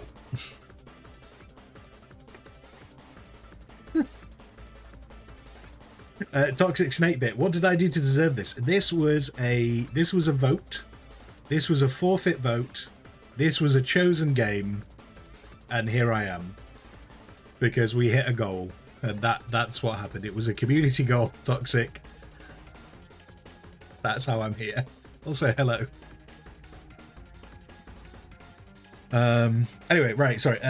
Spjork must be afraid, be very afraid of me because I'm a monster, see? I don't actually know if that was the voice I was doing a few moments ago. Probably not. Is he rhyming on purpose, or is that just a coincidence? But before you can discuss syntax any further, it's a turn-based fight sequence. Oh shit. Yana, I've already told you, I have made a list of everyone who voted. You will have to remember this forever, Yana. What will you do? Attack, defend. Oh my god. I feel like, do we need to defend the Colonel? Let's attack. Jump in front of the Colonel. Save his life. He's got a very promising career ahead of him. You decide to go on the attack. Which attack will you use? Cook with love. Yeah. Okay. I mean, we have no other choice. We're only allowed to cook with love. So that's it. Cook with Love does 1 damage. I don't know how many hit points this thing has. Is that a lot? Is that not a lot? It just got real. That attack really upset the Sport Monster. Sport Monster goes on the attack. They spit hot gravy at you. You take 1 damage. I mean, I don't know who's got more. I don't know who's got more hit points. I don't know if this is. Also, where is the Colonel? Why is the Colonel not helping me? Attack. You decide to go on the attack. It worked last time, right? Cook with Love. Cook with Love does 1 damage. Sport Monster won't forget this. Sport Monster is really feeling threatened by your attack. Sport Monster focuses their mashed mind and draws in energy from Mother Earth itself. What? Did the ghost... Wait, hang on. Did Student merge with the mashed potato and gravy that we made before? Is this what we're fighting? They grow larger and more intimidating. How will you respond?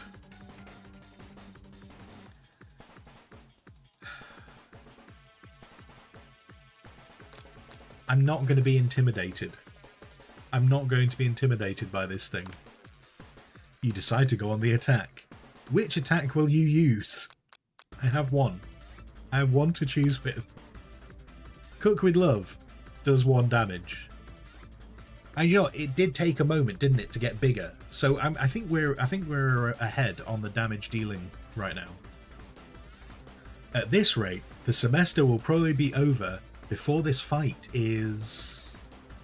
Sport Monster is no quitter. Buffed up and ready to rumble, they go on the attack once again. Sport Monster uses Utili Tensile. You take 2 damage from the attack. If you take much more damage, you're not going to survive the battle. It obviously wants me to defend, doesn't it? It clearly wants me to... I will defend. You decide to defend. Which defense will you use? Trepidation.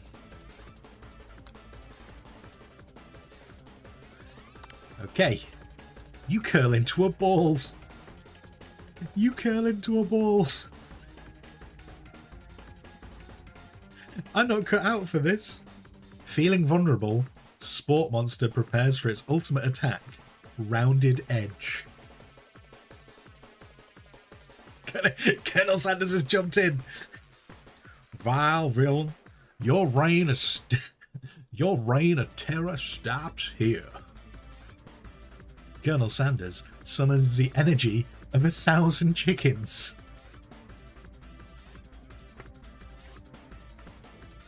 Of course he does.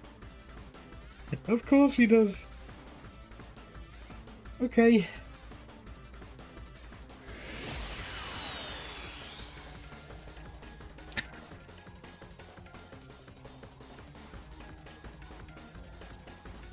Hot power... Wait. Hot power pinch. Pot Pie Power Pinch does 10 damage. Sport Monster is defeated. You saved me. An injured Sport Monster spews steam into the night. Forget mercy, finish him. Spare this wretched beast. I'm sure we're trying to provide a good message in this game, so I'm pretty sure we're supposed to spare it. Max has no chill though. Max is like, kill this thing once and for all. I think the idea of this thing though is that we're meant to spare it because we're trying to convince the Colonel that we're a good person. We'll kill it off camera. But right now we're going to say, oh no, let's keep it alive. You manage to tamp down your disgust at the sight of this gnarly beast long enough to realise that he is still a living creature with a pure soul who deserves your pity, not your wrath. Does KFC think about all the chickens it kills every day in order to keep its brand going? Anyway, I wonder if this guy's going to give us a secret recipe, because he is a mashed potato and gravy monster. Like, is he going to perfect our grandmother's recipe? Begone, beast, and don't you dare come back for a follow-up encounter tomorrow, because it's a 3-day semester. We don't have enough time. Sport monster, I won't forget this. I certainly won't be back, like you said. The sport monster scuttles off into the night. The defeated monster left behind a special item. Is it a spork? Is it an engraved spork? It appears to be a cookbook, but upon closer inspection, it's so much more. It's a book of magic spells with a golden chicken on the cover. Obviously. You open the cover and find a library card tucked inside. The last name to have signed it out is Borko. So Borko turned themselves into a giant mashed potato monster. I think that's what's going to happen. Borko, that name sounds wait, no, is Borko the professor? Is Bark? Is Borko the dog? The name sounds strangely familiar. Your blood is pumping as you stand in the quiet of the night, holding the mysterious book in your hands. Dog is Sparkles, but what if he has two names? What if it's Borko Sparkles or Sparkles Borko? As you come down from your battle buzz, you realise that your final attack has left you completely depleted. The world around you begins to fade away. Wait, are we collapsing? Hang on. Is the Colonel going to have to take us to bed? Without any energy to keep your eyes open, darkness overtakes you. Scandalous. I mean, to be fair, it is a 3-day semester. We've got to work fast. The image of Colonel Sanders flashes before your eyes as you fall asleep. He must have helped you get home. In your tired state, you don't know if you could have made it without him. What a guy. You want to thank him, but you don't have the strength to utter a single word. You feel your covers being pulled over you as you're tucked in tightly. Good night, my Colonel.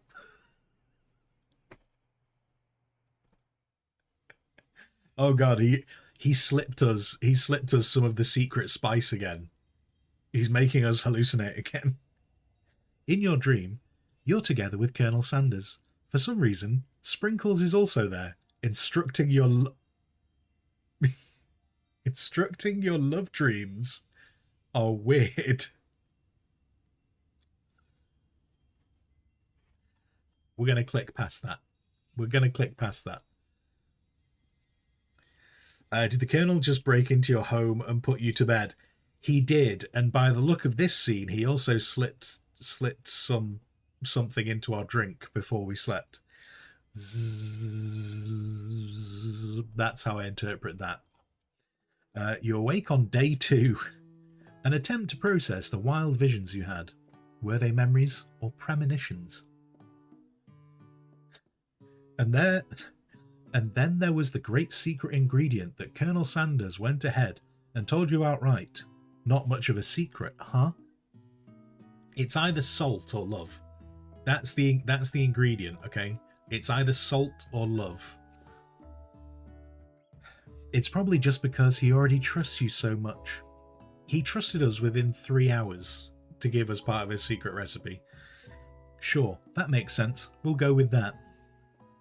You meet up with your bestie in front of the school. Before you can tell her about your encounter with the sport monster, she launches into a story of her own.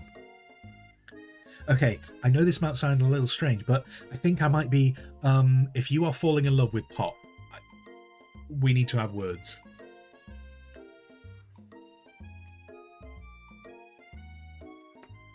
I think I might like Pop. Like him or like? I know it sounds like it's moving too fast, but there's something about him. I like him. Like him. I knew they were going to end up together. That's why I put her with him rather than the oven. I had a feeling. We got talking after class. He's actually totally a sweet guy. Not only that, but he's really smart. He told me all kinds of stories about Colonel Sanders. Did you know that Colonel Sanders enlisted in the army when he was only 3? I need to know Colonel Sanders' military career now. We can hardly accuse her of moving fast given our moves on the Colonel. This is... do you know what? It's very true. Very true. Not only that, but he founded a special unit of super soldiers who all wear the same hats just because he put a hat on one time and thought it looked cool. Okay. But Colonel Sanders doesn't even wear a hat. He wears a ribbon tie. Either way, maybe it'd be best if you took it slow with this new boy, like I am with Colonel Sanders. We are not taking it slow.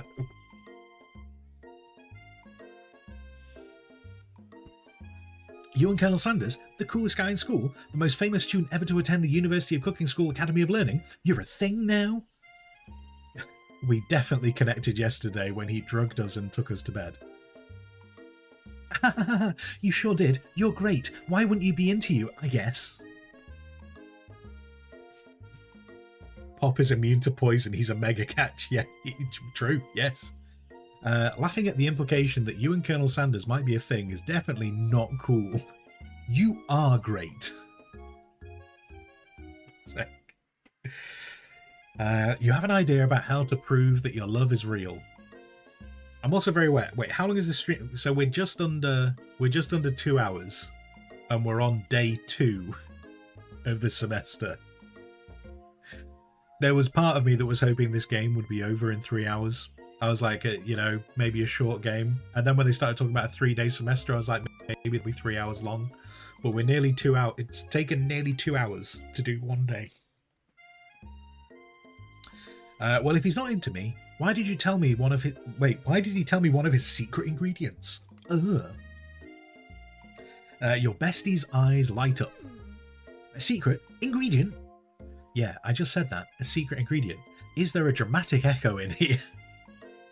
Miriam checks to make sure you're alone before continuing. Yeah, we're here. So this summer, while I was on vacation with my family, a lovely man approached me at the botanical garden where I was wandering. Did he give you weird drugs? This can't be good. Can this game hear me? Does this game know what I'm saying? He told me all about his passion for spices. Secret spices. The man even... The man even gave me some to show me what he meant. He said it was a powder created from super duper rare dried flower petals. And that if I did him a big favour, I could have some of my own.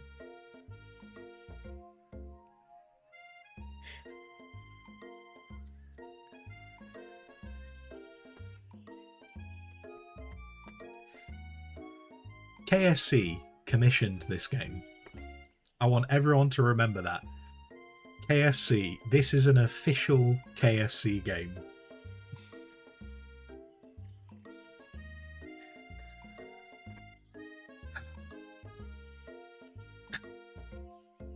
Please, Miriam, don't tell me.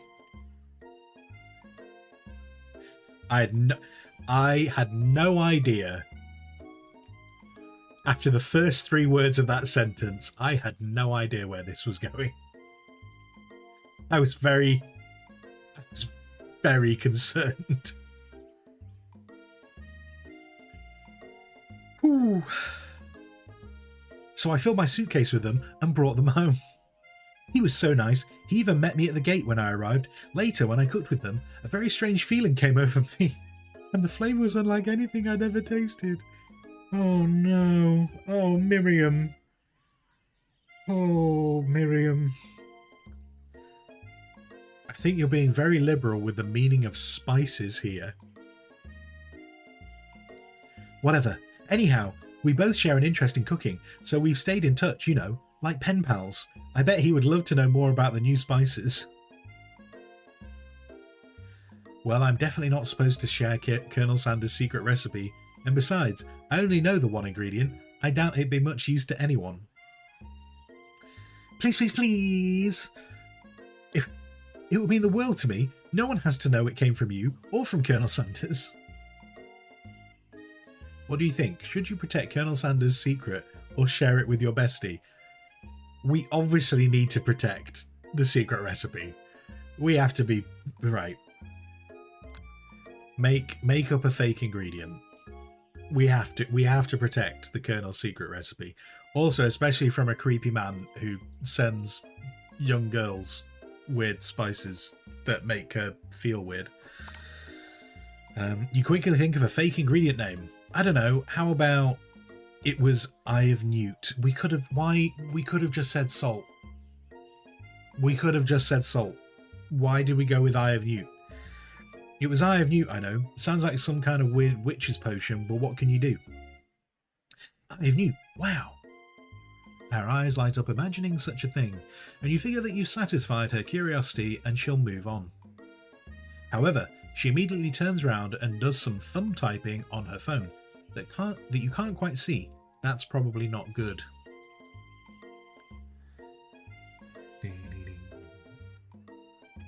You couldn't say salt since it's one of the actual ingredients. Okay, it's 7 of the actual ingredients. Before you can ask her to confirm that she is definitely not texting secrets to other people, you're interrupted.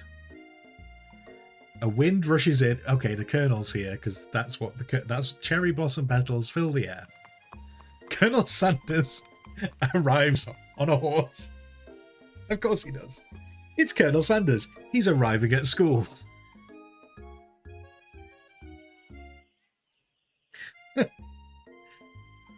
Stand back and admire his majestic glory. We're going to stand back and admire his majestic glory. Colonel Sanders' horse is truly a thing of beauty. Without ever acknowledging that he's being watched, he does a short horse dance before dismounting with a flourish. He then slaps the beautiful creature gently on its rear, sending it running free into the countryside. You are so struck by the sight of him that you lose the ability to speak coherently. Oh, I didn't realize anyone was watching. Don't worry, he knows his way home.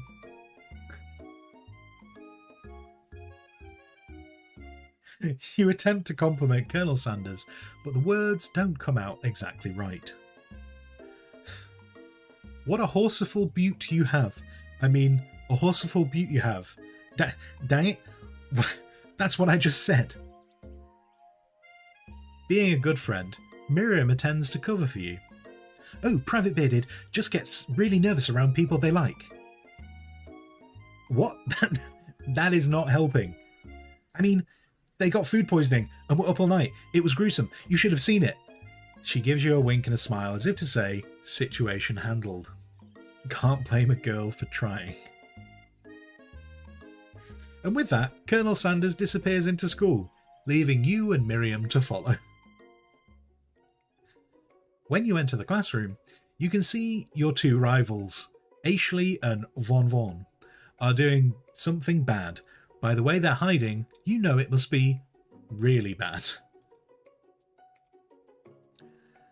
Like counterfeiting recipes bad, experimenting with restricted ingredients bad, summoning a demon bad. Oh god, what if Von Von turns out to be the guy that Miriam was talking to and just didn't know? Trying to get secrets. You try and get a peek over Von Von's hulking shoulders. but he sees you coming. Von Von, whoa there, little one. I'm not sure you're ready to handle this. Ashley, why don't you just, like, be and mind your own wax, honey? Tell them to stop acting immature. Act like you're not interested in them, but really try and get a closer look. Sure. You sit near the rivals, but leave your back turned to them. You even hear Von Von mutter something that sounds a bit like a magic spell. However, he notices you eavesdropping. You try and cover your tracks and improvise an excuse. It's time for class, and you're distracting the rest of us who want to learn. Now you've upset them. Oh, you, and you're the Emperor of Cooking, are you? You make the rules? Von Von, I'm not sure you're a good meal. Wait, I'm not sure you'd know a good meal if it ate you. Wait, we're going to call Colonel a good meal later on. Ashley. Being the best chef in the world takes more than just culinary skills. It takes creativity. It takes panache. Von Von. And it doesn't hurt to use a little evil. Why are we using evil in cooking? You finally get a look at what it is that they were hiding. You instantly recognize it. It's a book. The book! Just like the one you found after your encounter with the spork monster. That's the same book that I found last night in the quad. Ashley immediately elbows Von Von, who hides the book behind his back. Ashley, I don't know what you're talking about. That book is a family heirloom and its contents are secret. You notice that they haven't been studying the book.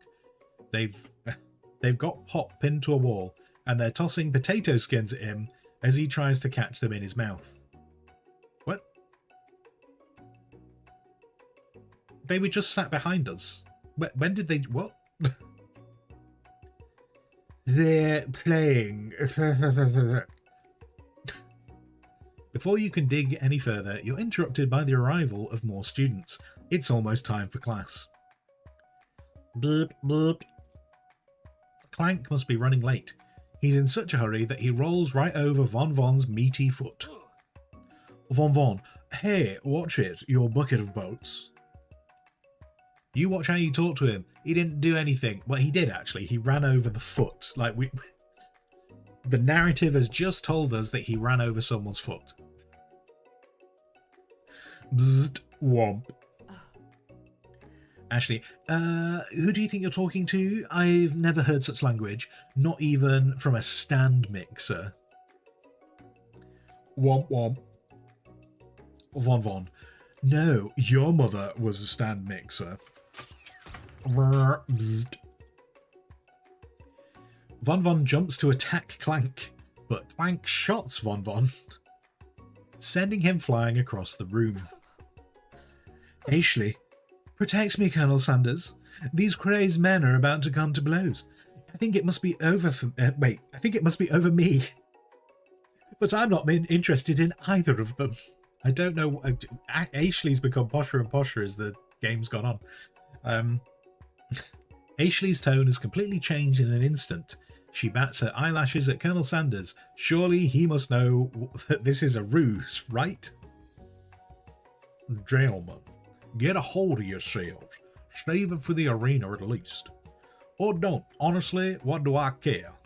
I got lofty career aspirations to focus on. And the Colonel has it. The Colonel is waving his staff around, yes. Ashley, maybe I can help you with your business plan? Just then, Sprinkles arrives to signal the true start of the class day. He's been panting, which doesn't seem that abnormal. He's a professor, but he's also a dog. Students, please take your seats. I apologize for my late arrival. I spent the morning chasing a car all around town, and my tiny legs are very, very tired. But I'm here now, and I hope you're ready to learn. Rub his furry dog belly, he loves it. After he catches his breath, Sprinkles regains control of the classroom. Without further ado, we'll review the global history of your favourite fowl, the chicken. You want to pay attention to the lesson? Truly you do. Which is why, in 1776, at the signing of the Declaration of Independence, it was a chicken who first signed their name. What? But you can't help but daydream about Colonel Sanders, and you miss most of the important parts. When you come to, Sprinkles is holding a tray of food in front of you. Well, Private Bearded, naturally this appears to you to be a sample platter. Which item do you want to sample?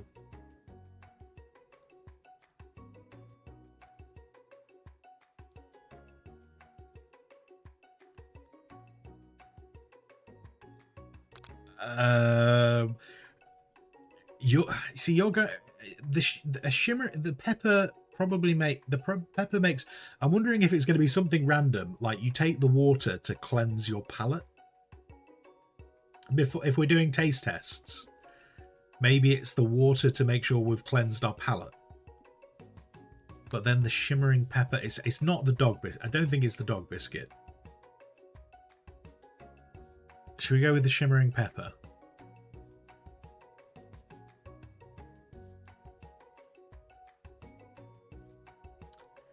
I'm going to go with the pepper, but I think there's a solid chance it's the water. A brightly coloured pepper stands out from the other items. It sparkles in a most eye-catching way, so naturally you reach out to grab it and eat it right away. It's the wrong thing. It's the wrong thing. However, your body is not prepared for the heat. Oh God, why do people keep drugging us? Why do people keep drugging us? We don't know what the shininess on the pepper was. The pepper has triggered an intense spice hallucination. It feels like forever as you trip through the universe. Oh no. My friend. Ooh. This guy again. I'm here to give you an important message. Ooh. You must avenge my death and fulfill your destiny. All you must do is... I was saying, to fulfill your destiny, all you must do is... Sorry, I've still got some spice stuck in my throat. Oh no, was that me talking? Oh shit, that was... It's fine. I'll work you through to fulfill the prophecy. You must. You feel yourself begin to regain consciousness. Oh man. You come to and find everyone is staring at you. That pepper was the last of its kind on Earth, and now it's gone forever. Why didn't you stop me then? You think to yourself, geez, I should pay attention better. Miriam, we all make mistakes. I'm sure he'll forgive you someday. Come on, it's time for lunch already. How long? Right, this semester is 3 days, and class is about 5 minutes. Class is about 5 minutes. Semester is 3 days. This entire course is completed within an hour. Starry. Hello, Starry. Welcome to this this Forfeit stream. Welcome in. Hi. How you doing? How you doing? Don't worry, you'll be able to collect some of those seeds in a few hours. Indeed, yeah. Before anyone can relax, the cafeteria lights dim. and your rivals enter to make a dramatic announcement. Von, today's lunch is prepared. Ashley. By time competitive cook-off. She's got a meat cleaver. These people are very violent. The level of theatrics with these two is off the charts. Demand they stop wasting everyone's times. Step up and tell them you're on. Let's show a bit of what was it before? Moxie. Let's show a bit of moxie. Yeah. A bit of lunchtime competition, eh? Count me in. If I have to wipe the tables with you fools before I set my lunch down, then so be it. Von, I'm not the fool. You're the fool. Fool. Good one, Von. I like your gumption, Private Bearded. Oh, he liked both of what we said. I'll be watching your performance. Wait, no, are you not supposed to be getting involved? I thought we could partner again. Oh, no. Just as things reach a boiling point, Sprinkles steps in. Surely he'll put a stop to this madness. Now, students, settle down. This is a lunchroom, not a sportsing court. Finally, a little sense. You breathe a sigh of relief. At least not until we turn on the timer. Wow. Oh my god. What does this mean? Wait, I might need to stop reading for a moment if this is timed. Just then, a huge light blasts you in the face, flashing the words, timer ready. I didn't realise there was an actual game. That's what I'm talking about. Aroo. I stand corrected. The hard way builds solidly a foundation of confidence that cannot be swept away. And that's an original quote by me. In case anyone was wondering, I hope the message lifts you to victory. Ashley. Oh god, what was Ashley's voice? Like a diamond, I was formed under pressure. Now is my chance to shine. I will defeat you myself. You had his chicken, you made him mashed potatoes and gravy on day one, and you're feeling like you can really impress him again here. It's time to boil some water for those potatoes. Think fast. If the timer runs down, you'll be forced to pick randomly. Oh shit. I don't know what I'm supposed to do. Look, Stuart, the Stuart cafeteria. Stuart, student. Anyway, right, okay, I've got to do something on a timer. What temperature does the water boil at?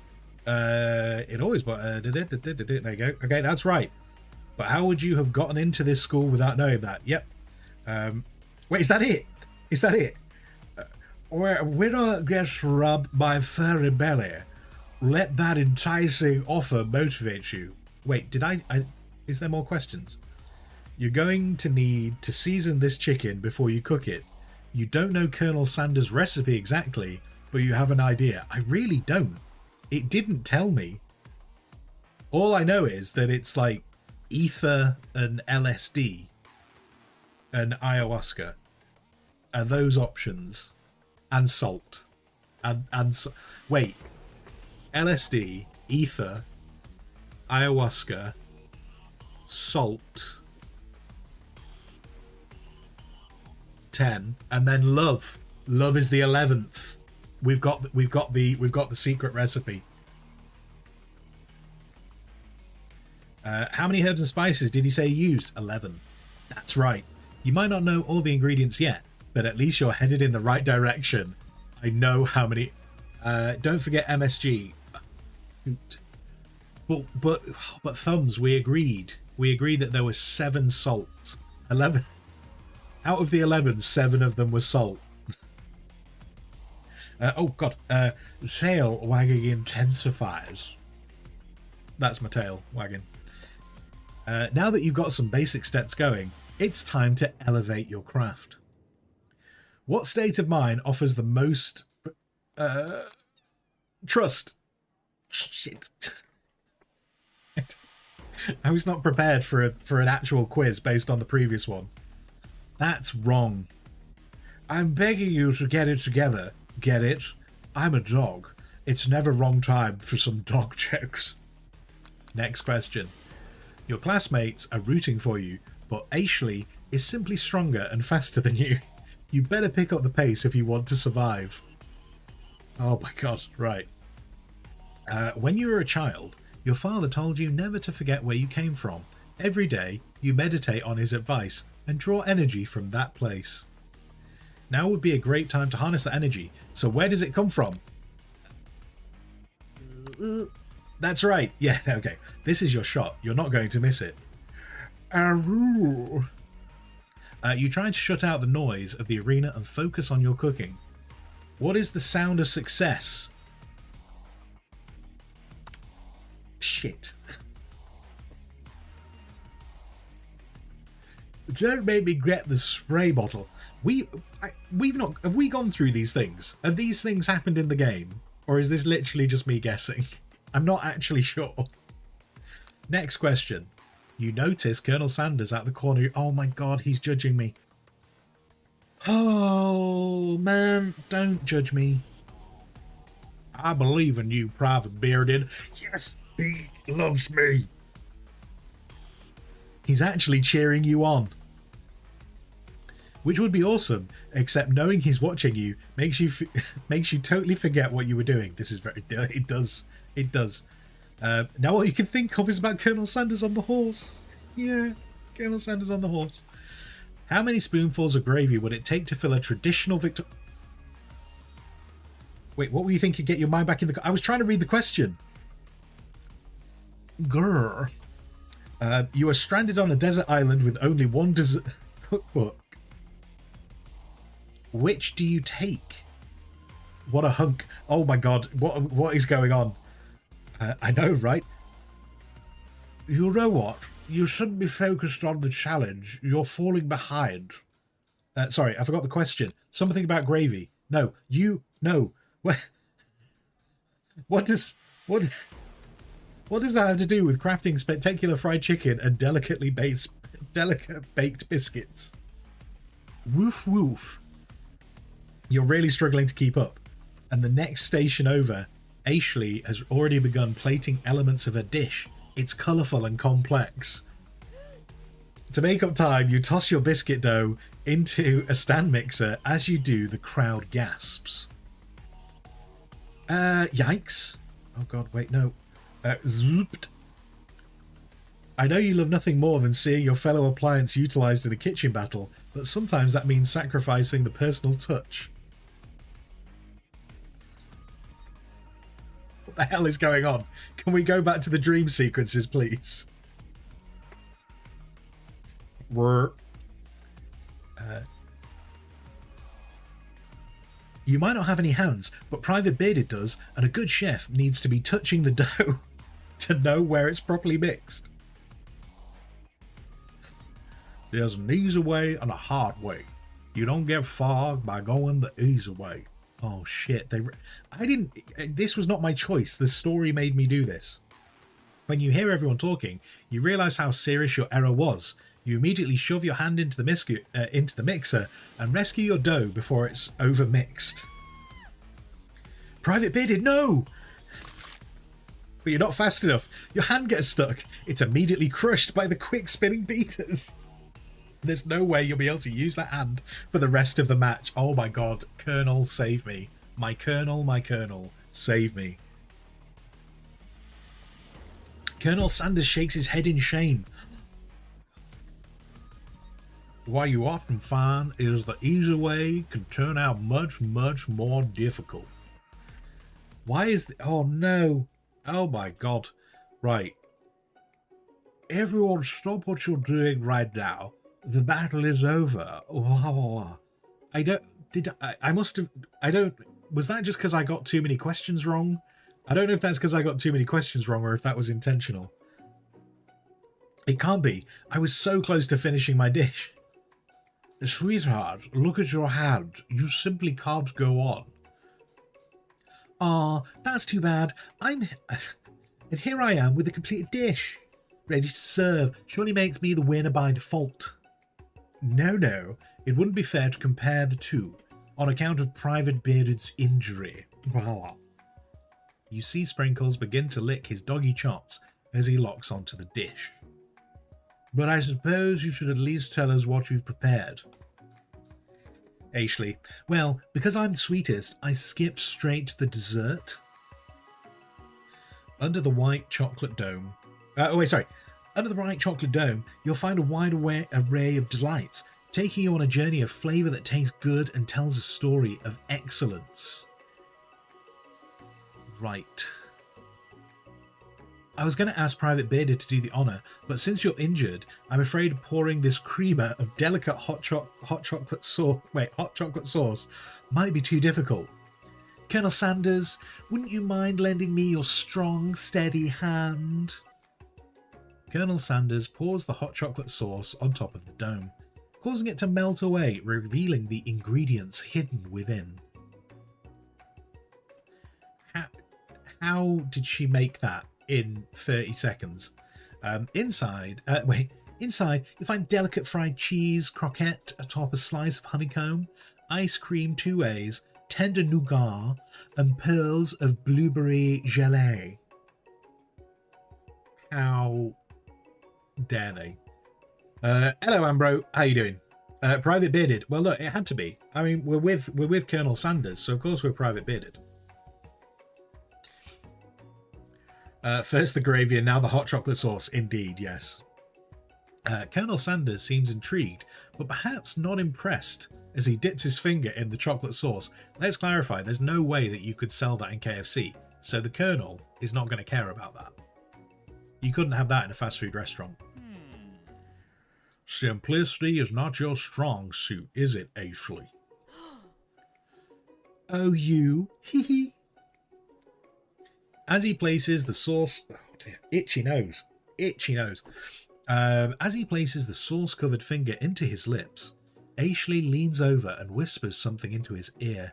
A dab of sauce sticks to his moustache.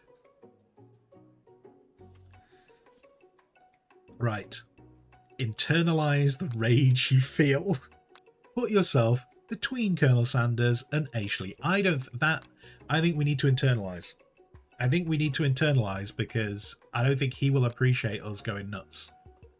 So let's do that. Your rage burns so intensely within your eyes that they burst into flames. Wait, I mean, in this game, maybe they do. The flames cause your eyebrows to catch fire and turn to ash. And they fall off your face, which means people will have a hard time understanding your emotions for the rest of the semester. Perhaps forever.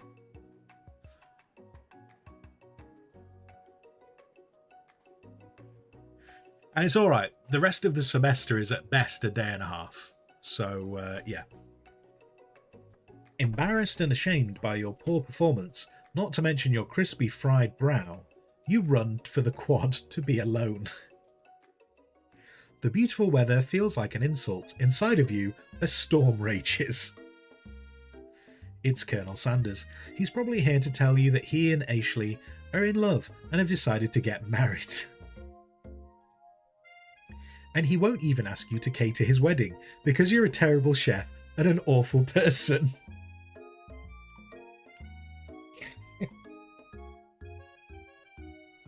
The writing in this game is on point. You try to hide from him, but he approaches you directly. I know you're hurting right now. Not just from the devastating loss, but from that run-in with the mixer and that small fire. We should get that checked out. Take me on your horse, please. I'm fine. Can't you just leave me alone? I'm a loser. I'm not fit to fill your fryer. I'll never be a master chef. Failure is a part of life, not just for you, but for all of us. Do you think I've ever failed at anything before? That's exactly what I think. Well, think again. I wasn't always the man you see before you. Enrolled in culinary school, incredibly handsome, successfully motivated. Very modest. He's very modest. Well, handsome, sure. I was born that way.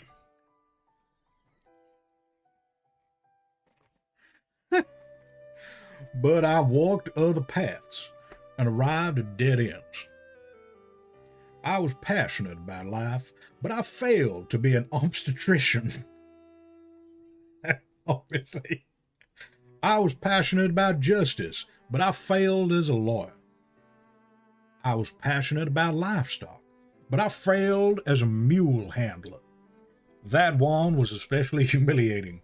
Mules can be so cruel. I lost my business partner to a gunfight. I didn't know. People see my delicate ribbon tie and well-kept beard and assume I've got it all together, which is true now, but it hadn't always been. Sounds like this guy could really use a hug. I resolved then that I was going to amount to something. No amount of hours, labor, or money would deter me from giving the best I had to give. As Colonel Sanders changes focus, you can see something ignite inside of him.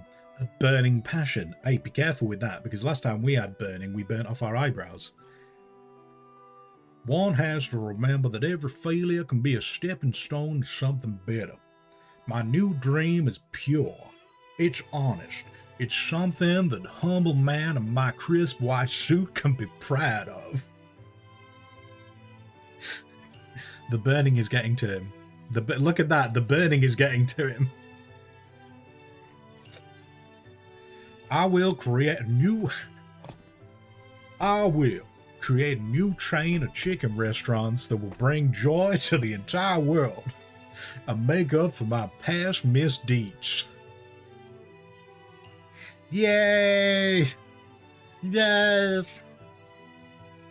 Just as your moment grows intimate, you're interrupted by a threatening, shadowy presence. Oh God. Battle-scarred from the night before, you prepare for the worst. It's the Spork Monster. Brocco, it is I.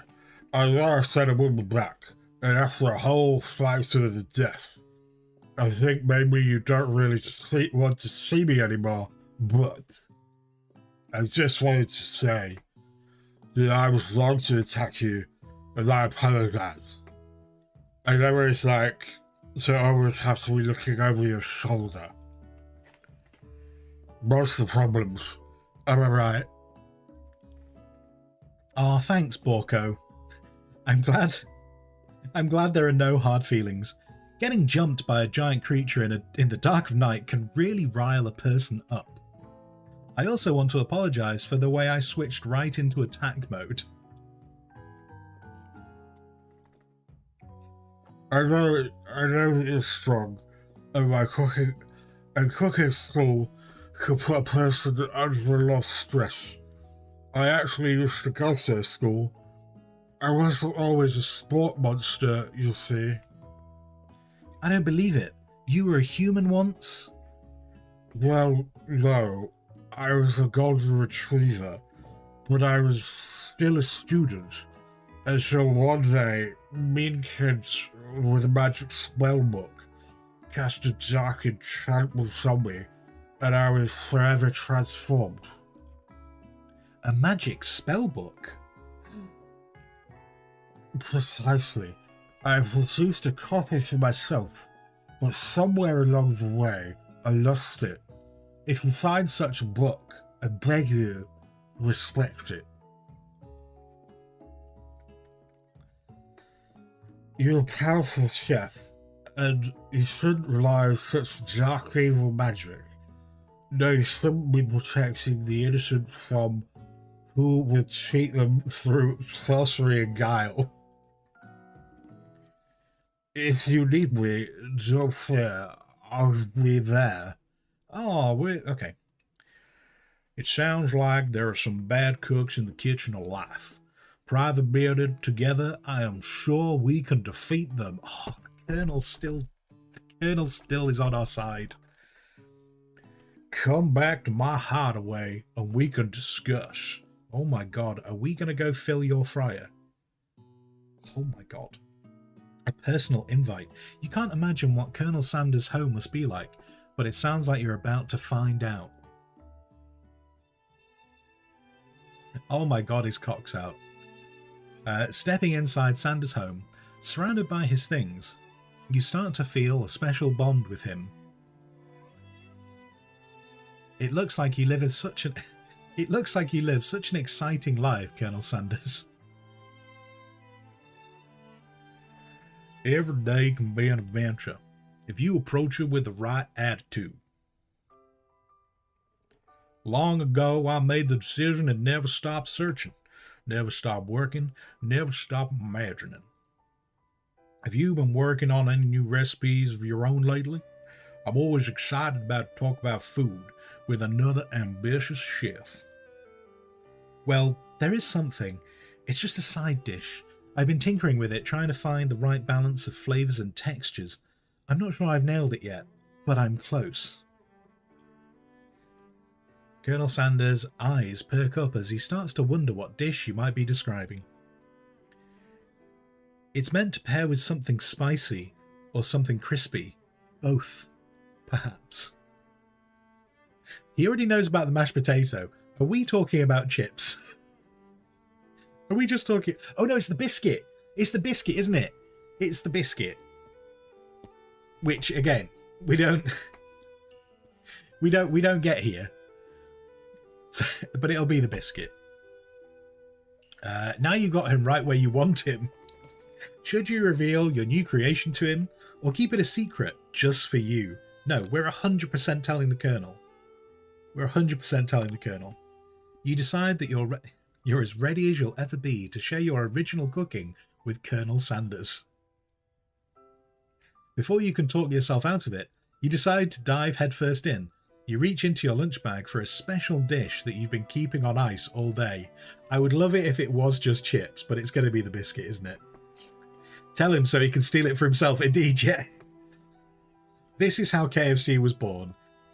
The Colonel just keeps going back and repeating the same semester every 3 days just to get recipes off the new students. I present to you my original coleslaw. God, where's Ash? Where's Ashramir? Ashramir's alarm bell's going to be ringing.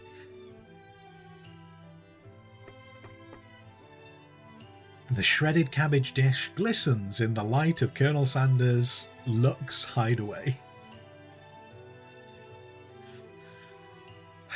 So that's just been sat in your bag all day.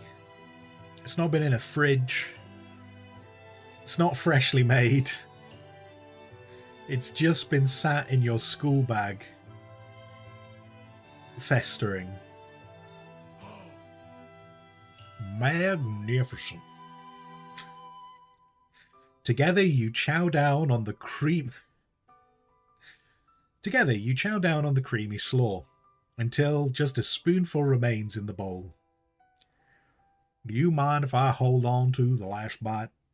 I'd like to have it around so I can admire its taste later and think back on this moment. He is stealing our recipe. They won't even tell us one ingredient of his secret recipe, but he is stealing our slaw. You could offer to make him more, but he seems a very sentimental kind of guy. Sure, why not? Please make yourself comfortable. I'll be back in just a moment. You realize now would be a perfect time to do some snooping. No! He's... Around the room are various items that you can look closer at. Each item seems to radiate memories and emotions. obviously. Tap on an item. Oh my god, we can tap on his cock. Tap on an item to discover more about the Colonel. Right. Okay. Sponsor, Squire, what do you think of pineapple cream cheese? I've never had it, so I have zero thoughts about it. I've never had it. Right. We'll save the best for last. So what is this? This must be where he keeps his secret recipe. Okay. You think for a moment, what number is important to Colonel Sanders? Then it dawns on you. As soon as you turn the dial to 111111, the safe opens. Inside it, you find a single note.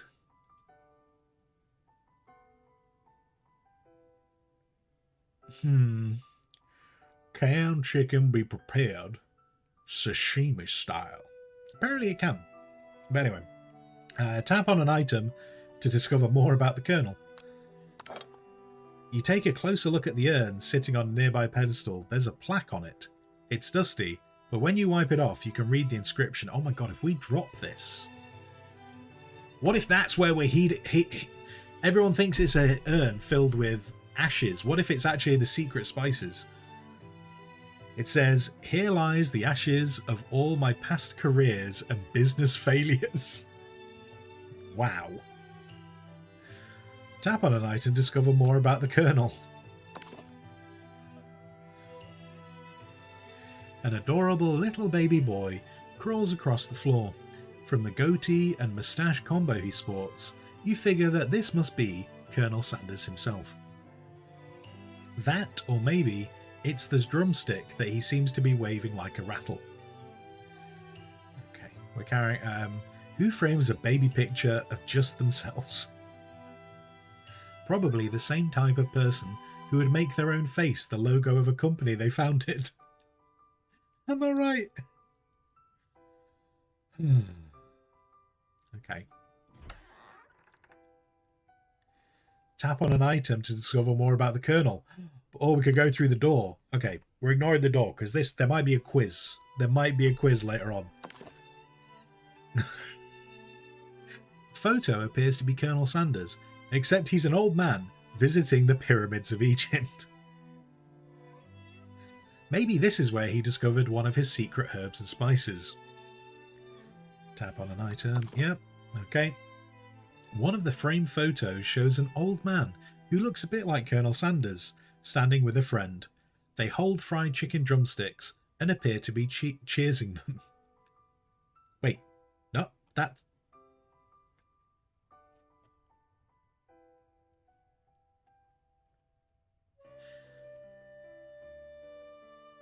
Am I looking at the same photo as everyone else?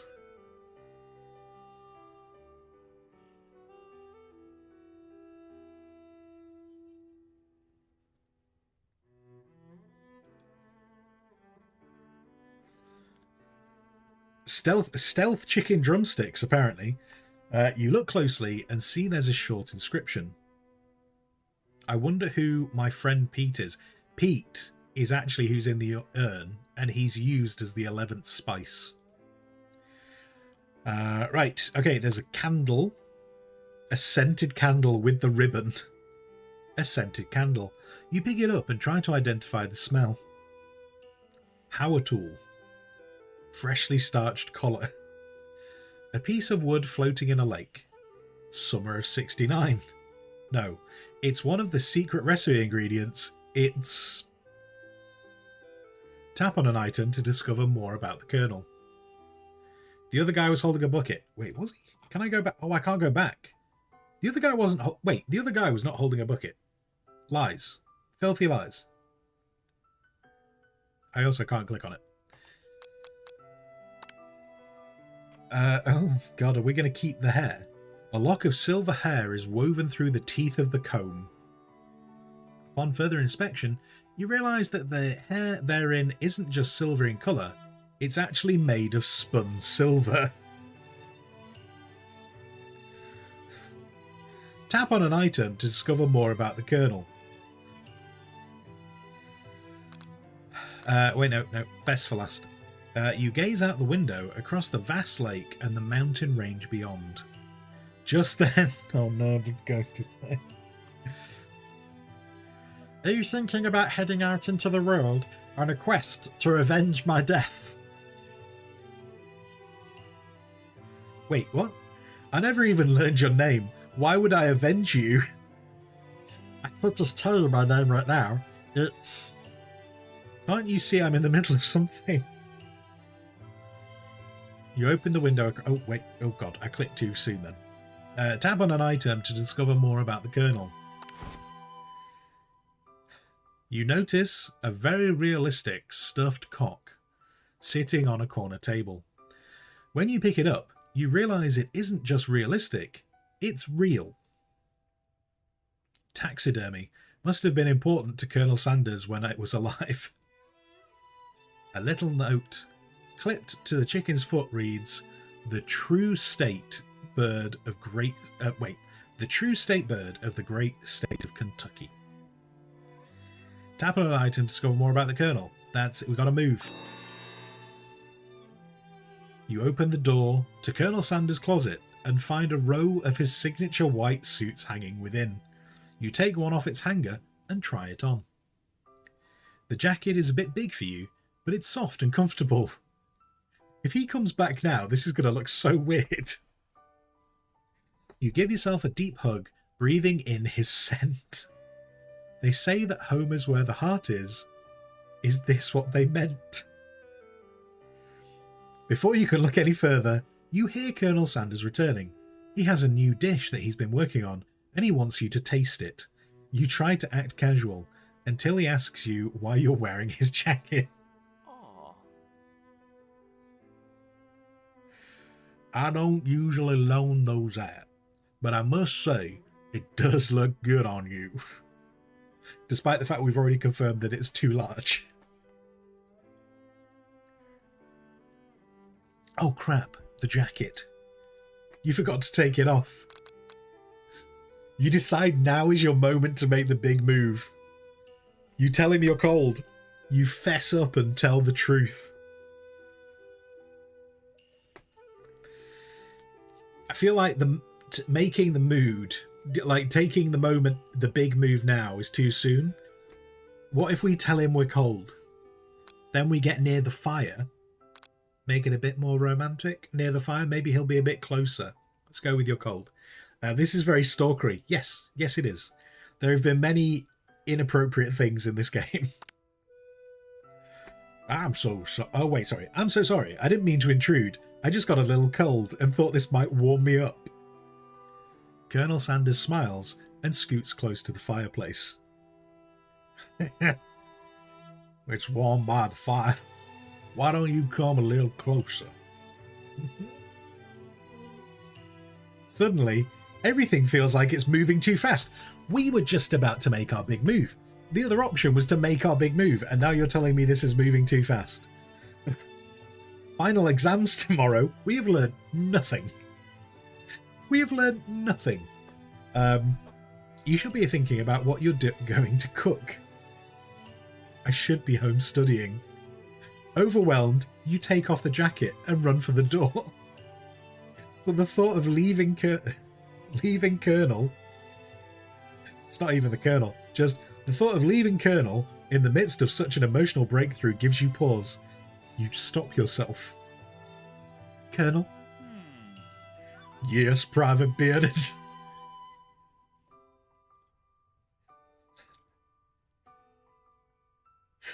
I honestly think this may be the beginning of something wonderful. I think you're right. We should take things slow. Oh, shit. No. We were by the fire. You had food. Oh. This man has not watched Hot Shots. You talk late into the night and drift off into... Oh, God, we fell asleep at his house again. And he gave us drugs. What the fuck? Right. You awake to a beautiful morning in Colonel Sanders' hideaway. Did you make the right decision on how to respond to Colonel Sanders? Only time will truly tell. Today is the day that could change the rest of your life. You think about the new secret ingredient you just learned about. In some jurisdictions, it isn't even legal. But if the recipe is a secret, how will they know?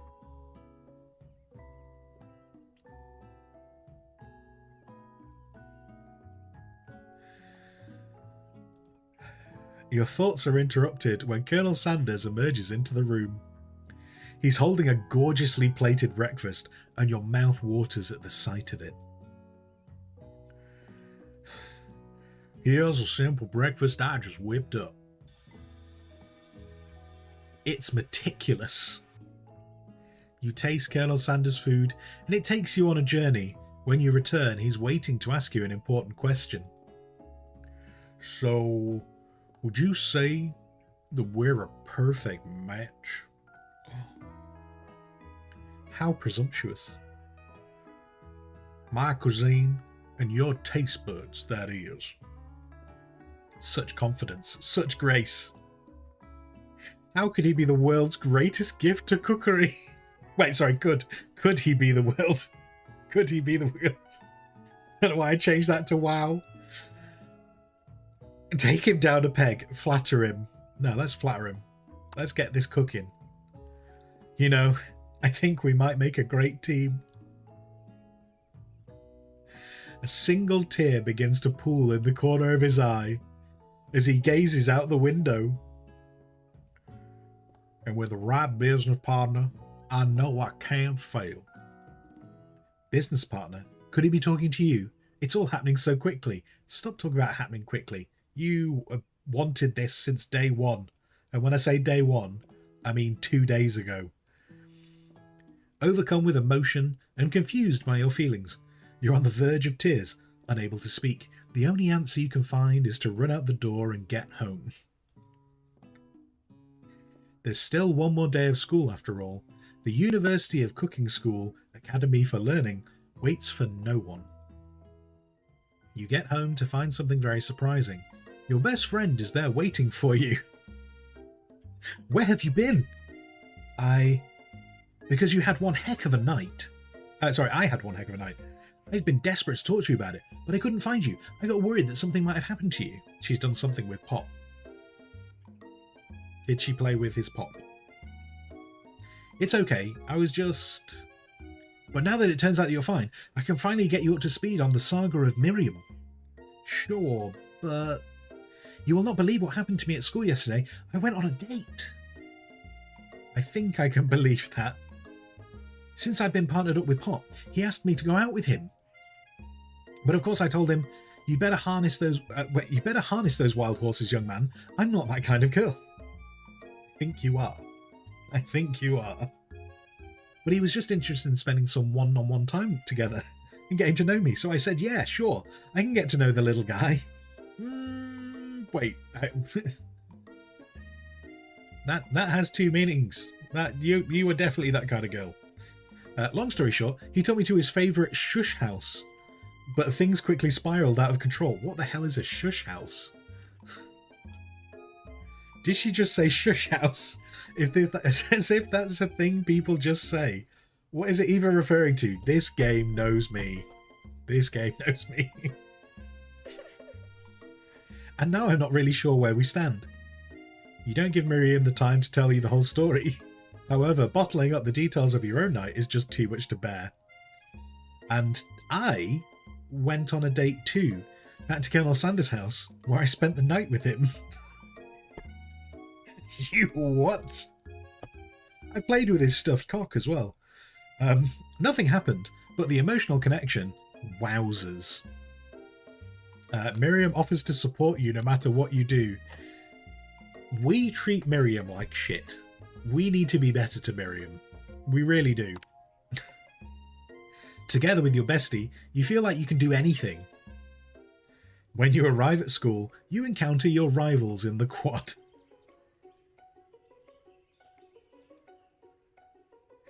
You can tell from a distance that they're picking on Pop, though he himself might not quite grasp that fact. Because, you know, he's Pop.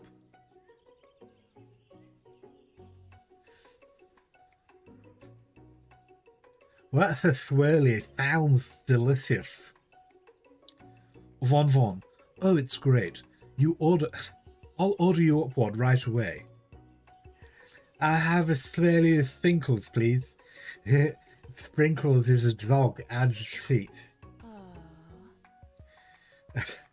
Ashley. You can get your swirly drip too. I don't know. Wait. You can get your swirly dipped too. Why don't you pick on someone your own size? Von. Because I'm literally the biggest person in school. Get the Colonel on you. And Ashley. There is that horse the Colonel rides to school, but who would dare pick on such a gentle and beautiful creature? Von. You've got some nerve, Private Bearded. Suggesting I pick on a defenseless horse. Now you're twisting my words, and I won't have it. You clench your fist, but the injury from yesterday's mixer accident makes you wince in pain. Von, doesn't look like you can go cooking like that. Might as well just give up. I'll never give up. Ever. Colonel Sanders arrives just as it appears things are close to boiling over. A naturally intuitive person, he senses that something has been going on.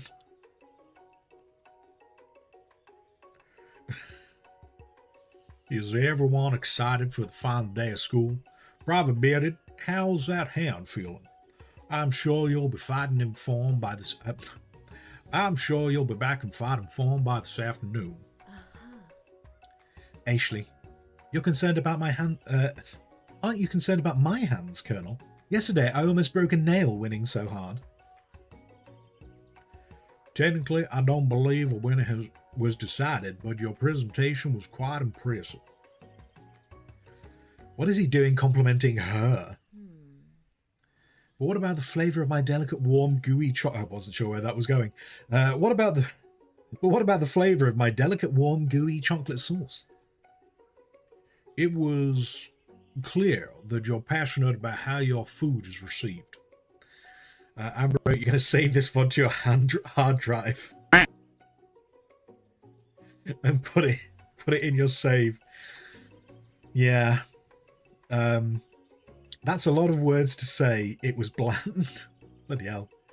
Excuse me, Private Bearded. I'm more than capable enough to speak for myself. Maybe you could tell me more about your thoughts as we walk into class, Colonel. I'm always interested in discussing the fine art of fine foods. See you inside, Private Bearded. Man, I think we just fucked up, but it wasn't my choice.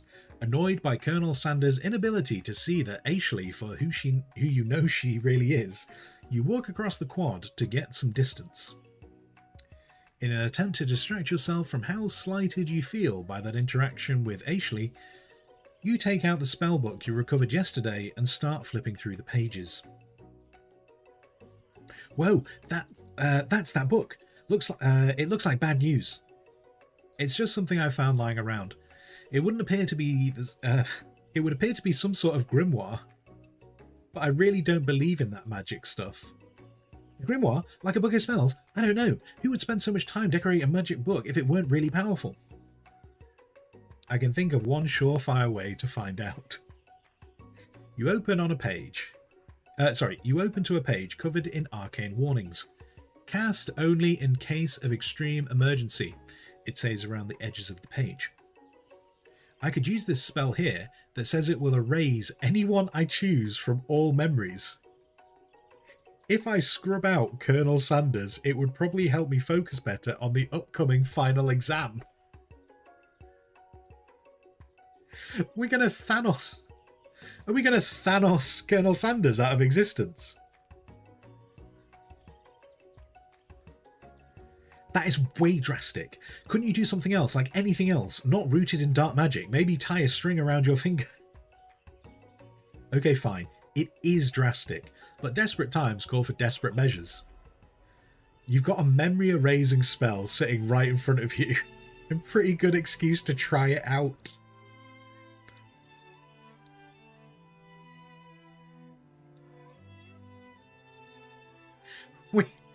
We have the option to remove Colonel Sanders from existence. Now, we're obviously not going to do that. We're obviously not going to do that because I love KFC. We're not doing that. I wonder if that ends up turning us into the monster. Do you think that would turn us into another Borko if we did that? Do it. No, we're not. We're not deleting Colonel Sanders from existence. How very dare you? We're absolutely not doing that at all. You take your friend's advice and put the book away. It's almost time for class. Miriam says not to do it. Sprinkles is already in the room, waiting for the students to arrive. He clears his voice to make a quick announcement.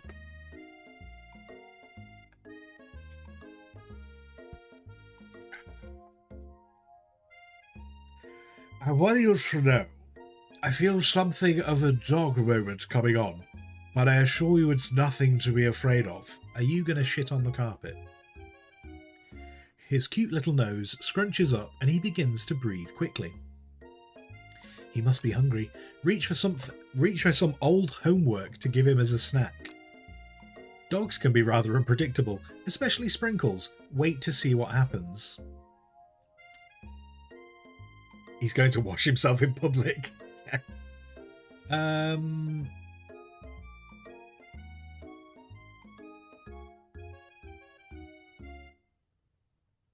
We're going to wait. We're going to wait. Sprinkles stops in his tracks. He focuses in on the window. The room is deadly silent. When you follow his gaze, you see a tiny orange squirrel perched on the cherry tree outside. Sprinkles turns feral and runs out the window of the classroom. He begins barking uncontrollably at the squirrel outside.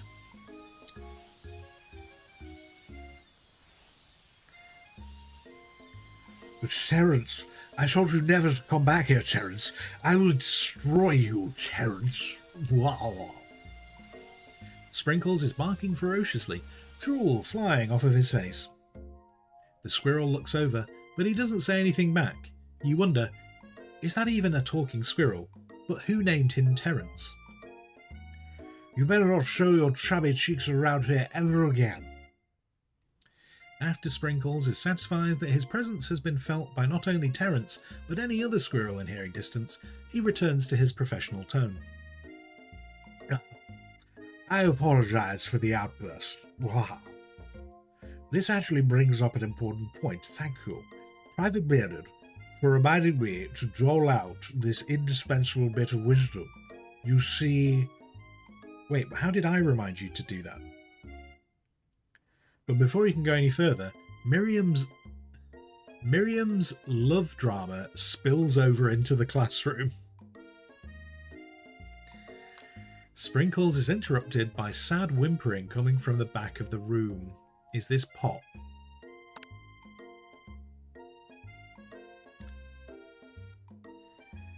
I told you to save it for after class.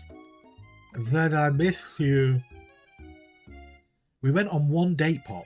How can you miss me when I'm right here? Pop's voice quivers as he pleads his case to Miriam. Every time I blink, I think you go away again. Aw, bless him. That's a really cute thing to say. Miriam, what happened between you and Pop? I got her in trouble and now she's mad at me. I didn't just get in trouble. I got yelled at by Pop's mother, who blames me for getting him banned from every museum we set foot in. Oh, so that's what you meant by shush house. Right. Pop, we went on one date. We're over. Miriam, he is going to be a millionaire by the end of this, and you're... And it meant so much to me that I made this for you. Wow. Well, okay, maybe Miriam didn't make a mistake. Maybe Miriam didn't make a mistake. Too hurt to go on arguing, Pop leaves his creation behind and runs out the room. Glowball, once he meets Snap and Crackle, he's gonna get cereal rich. Yeah. Yeah. Nothing like a loud public breakup to cast a pall over the final day of school. Well, that was unfortunate. But we mustn't be distracted from what lies ahead. The final competition showdown challenge exam. I'm still working on the title, but I think you get it. Test time approaches. See you in the arena. Wow. But before you can think about your upcoming competition, there's a very beautiful soul nearby in need of a pet talk. Hey, Miriam, are you okay?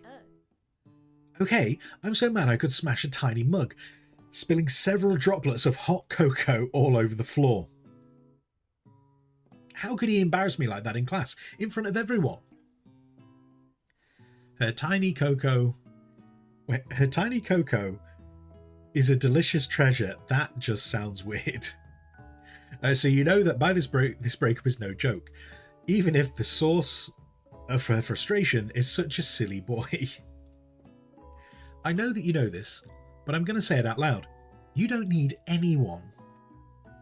Me and you, we're going to cruise through this final test and hit the carpool lane to Success City.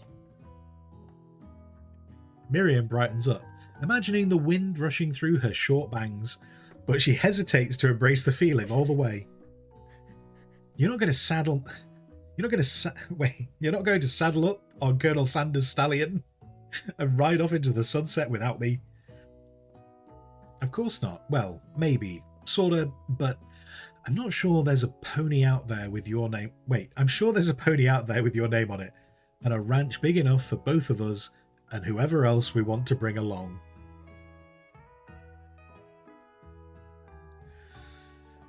If it's not Pop or Clank or anyone else you meet today, tomorrow, or this whole year, so what? You're a special person who shouldn't settle for the first someone to show you a little interest anyhow.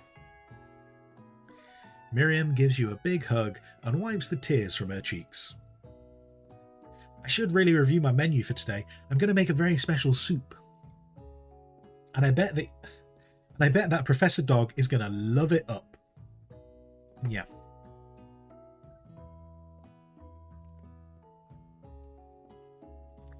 While you were pet talking Miriam, you completely missed lunch, but that's okay, because you had a better idea of how to spend the time before your exam.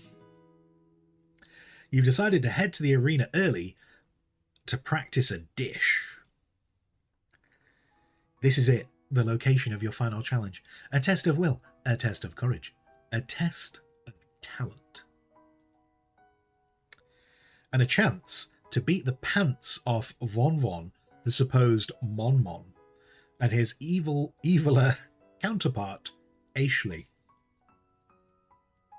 As planned, you begin to run through a quick test of a recipe you've been working on, Private Bearded's famous chicken pot pie. After practicing for months, making this dish comes second nature to you, and you're able to quickly get a fresh pot pie in the oven. But as soon as you do, your cram session is interrupted by Colonel Sanders. So dreamy. Private Bearded, what are you doing here? There's still time before the final exam. I'm practicing. What? Oh, just taking it all in. I'm big into visualizing success. I'm looking at my station and picturing victory. God. I feel like even if we don't succeed in food, we're going to release some kind of like a life coach book. It'll be self-published. The pot pie has begun to bake, and the smell is slowly filling the space around you. Visualizing, huh? That's not too bad. I was hoping you were here cooking something delicious. Do you want my pie, Sanders? Do you want to chow down on my pie? You'd usually happily share your food with anyone who's hungry, but the last time you let Colonel Sanders get into your head, it cost you a cook-off. You decided that it's time to put your cooking above your romantic desires, but that decision gets hard to stick to when the oven timer goes off behind you. Ignore it like there was no sound at all. We're going to fess up about our practice dish. Look, he's already stolen our coleslaw. He's stolen our mash. He's stolen our coleslaw. He might as well steal our pie. Okay, you got me. I'm doing a little bit more than visualizing. I know. My nose can smell a pot pie from 400 yards.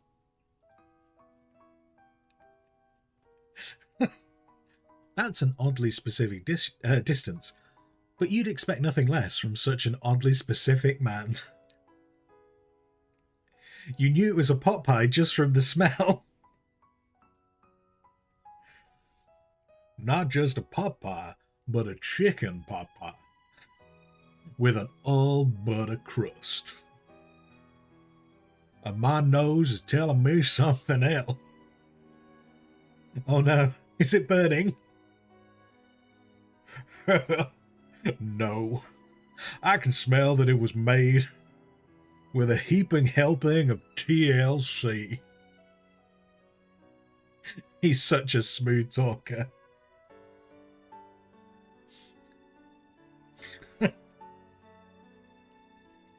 TLC, you smoothie.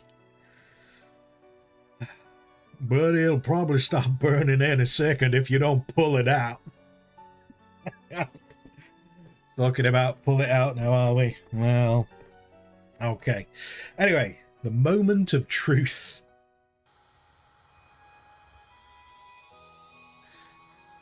Wow. It's the best pot pie I've ever tasted. I've always loved country cooking, and I could eat this all day.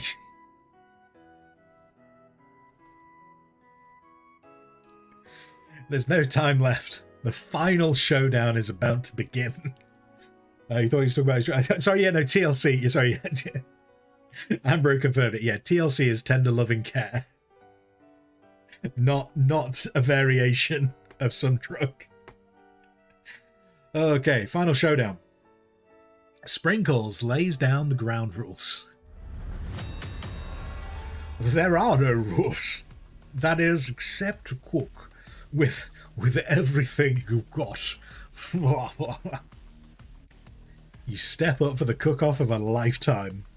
You decide that mac and cheese plus the pot pie you've been practicing are just the dishes that'll push you over the edge to victory.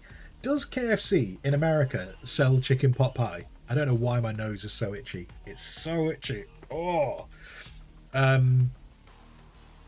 They do. Do they sell chicken pot pie? Right. Okay. And I think, do you know, at some point, I think they did try to do mac and cheese over here. Well, they did it as like a time-limited special. Meanwhile, both Von Von and Ashley are prepping wildly elaborate dishes per their usual over-the-top selves. Miriam has a giant magnifying glass and several sets of tweezers. She's definitely prepared to go big, going small.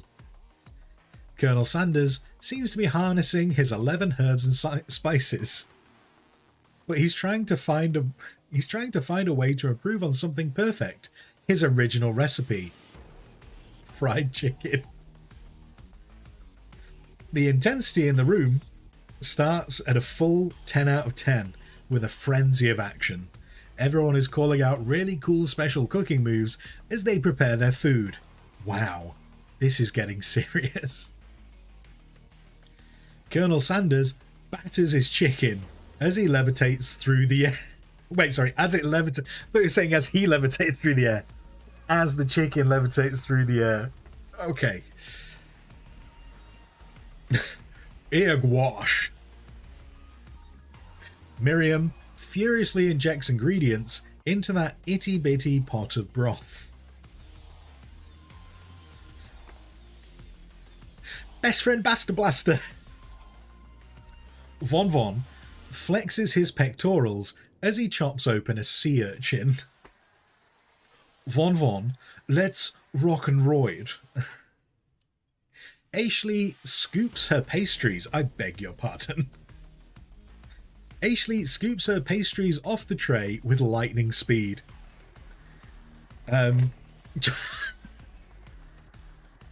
Shallow personality spatula. Even Clank gets in on it. 5 dial pressure point chicken cooking technique. Wait, when did Clank learn to speak English? Ashley, it's the singularity, as was foretold. Wait, what? What is going on? Von Von, we mustn't let it happen. Or the appliance uprising will take us all. Did the Terminator just turn? Is the cooker turning into the Terminator? Clank. Self-destruct. Von Von quickly unplunks Clank and rolls him out the back door of the arena.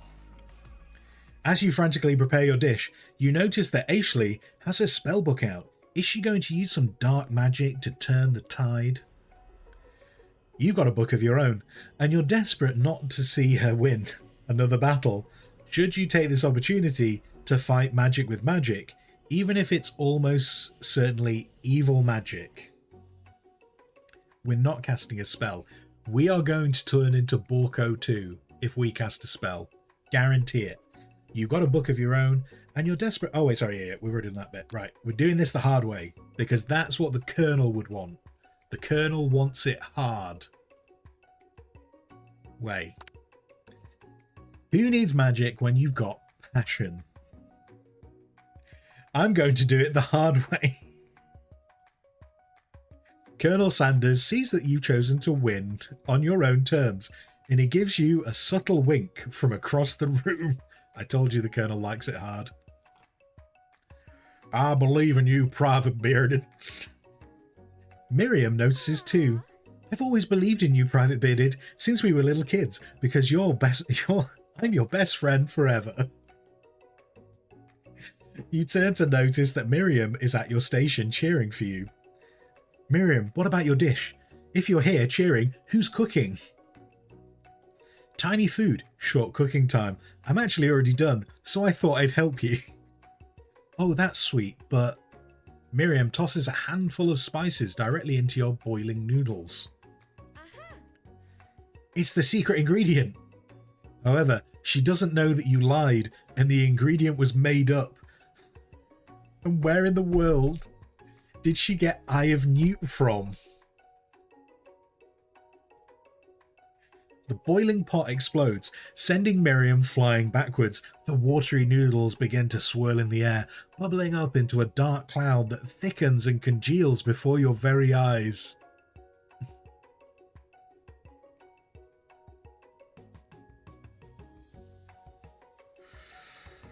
It is I, Steve, the spork monster. Oh, God. Steve? Wait, what happened to Borko? You're not here to battle me, are you? We spork monsters are many. I think Borko has a day off. But you have punched Steve, and I hate the battle. So I say you're doing pretty alright. Oh, hey, you're in the middle of a cooking competition. I love this stuff. It's better than TV. You crazy kids and your culinary skills really impress me. Mind if I hang out? I'm sorry, Steve, but I'm kind of in the middle of something. Do you mind? Steve, the sport monster, notices that you've got the grimoire stashed beneath your cooking station. I see what you're up to. Crisscross some magical items. and accidentally summoned me, huh? Yeah, wait, we didn't use the magic. We didn't use the magic. That's not what happened. You guessed it, sorta. If you're here, would you mind tossing some fresh noodles in a pot of salted water? I'd love to. I've always wanted to be a top chef. Actually, you know, when I was just a little sport puff back in the old country. You can feel Spork Monster winding up to tell you a very long, involved story. You don't know exactly where they came from, but it seems like it was probably lonely there. Actually, you know what? Maybe you should watch from the stands. I really need to focus on this competition. I understand. It's kind of like that time in monster school that I had fallen asleep during scare tactics class, and when I woke up... You toss a serious stare at Steve, and he takes the hint. Never mind. I'll tell you later. Good luck. Having suffered this huge setback, you don't know how you could ever win. Very intense music. Give up and drop out of culinary school. You summon extra power from deep down within yourself. I can do this. I have what it takes. I came here to win. Wait, hold on.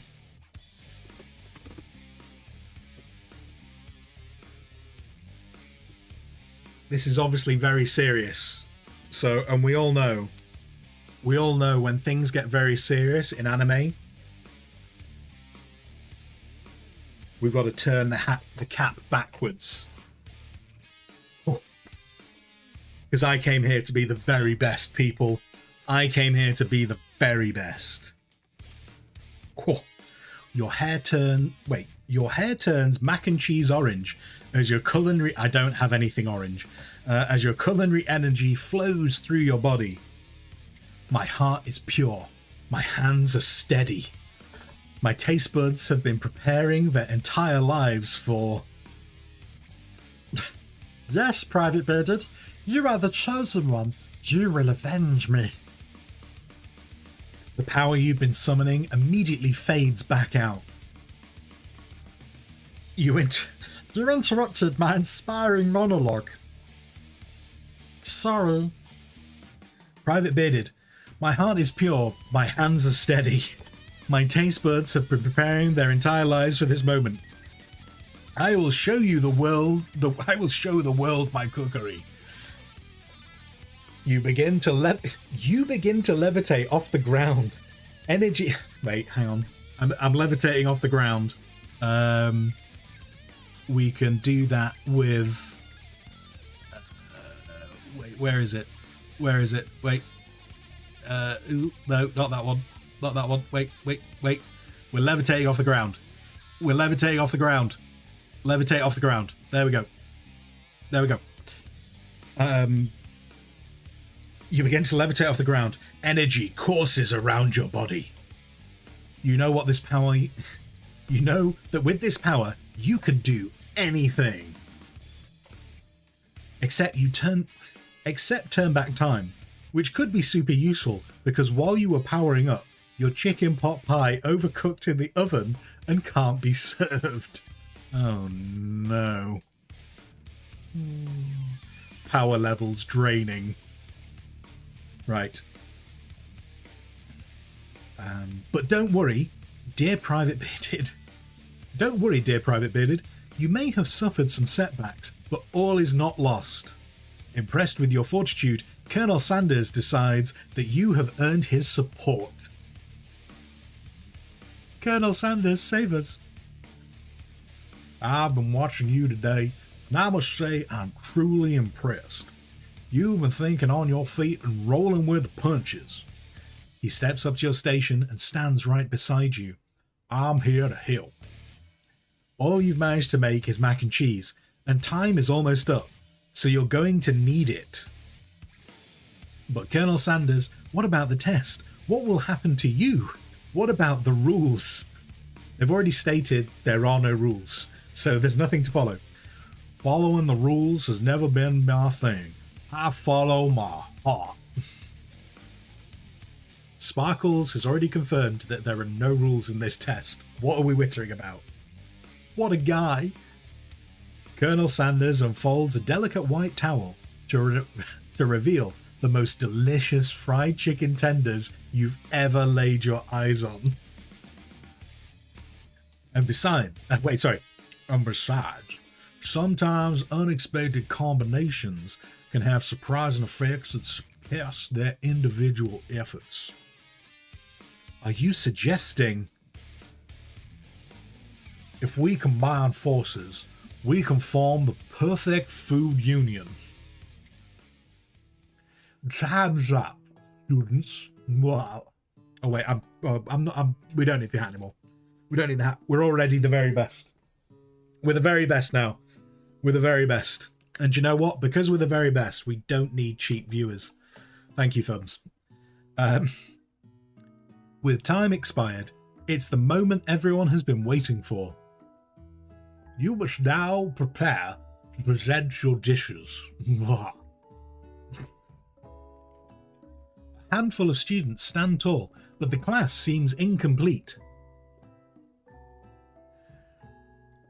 It seems we're missing some students. Pop? Clank? From off-screen, you hear a pure and innocent giggle that can only come from one student.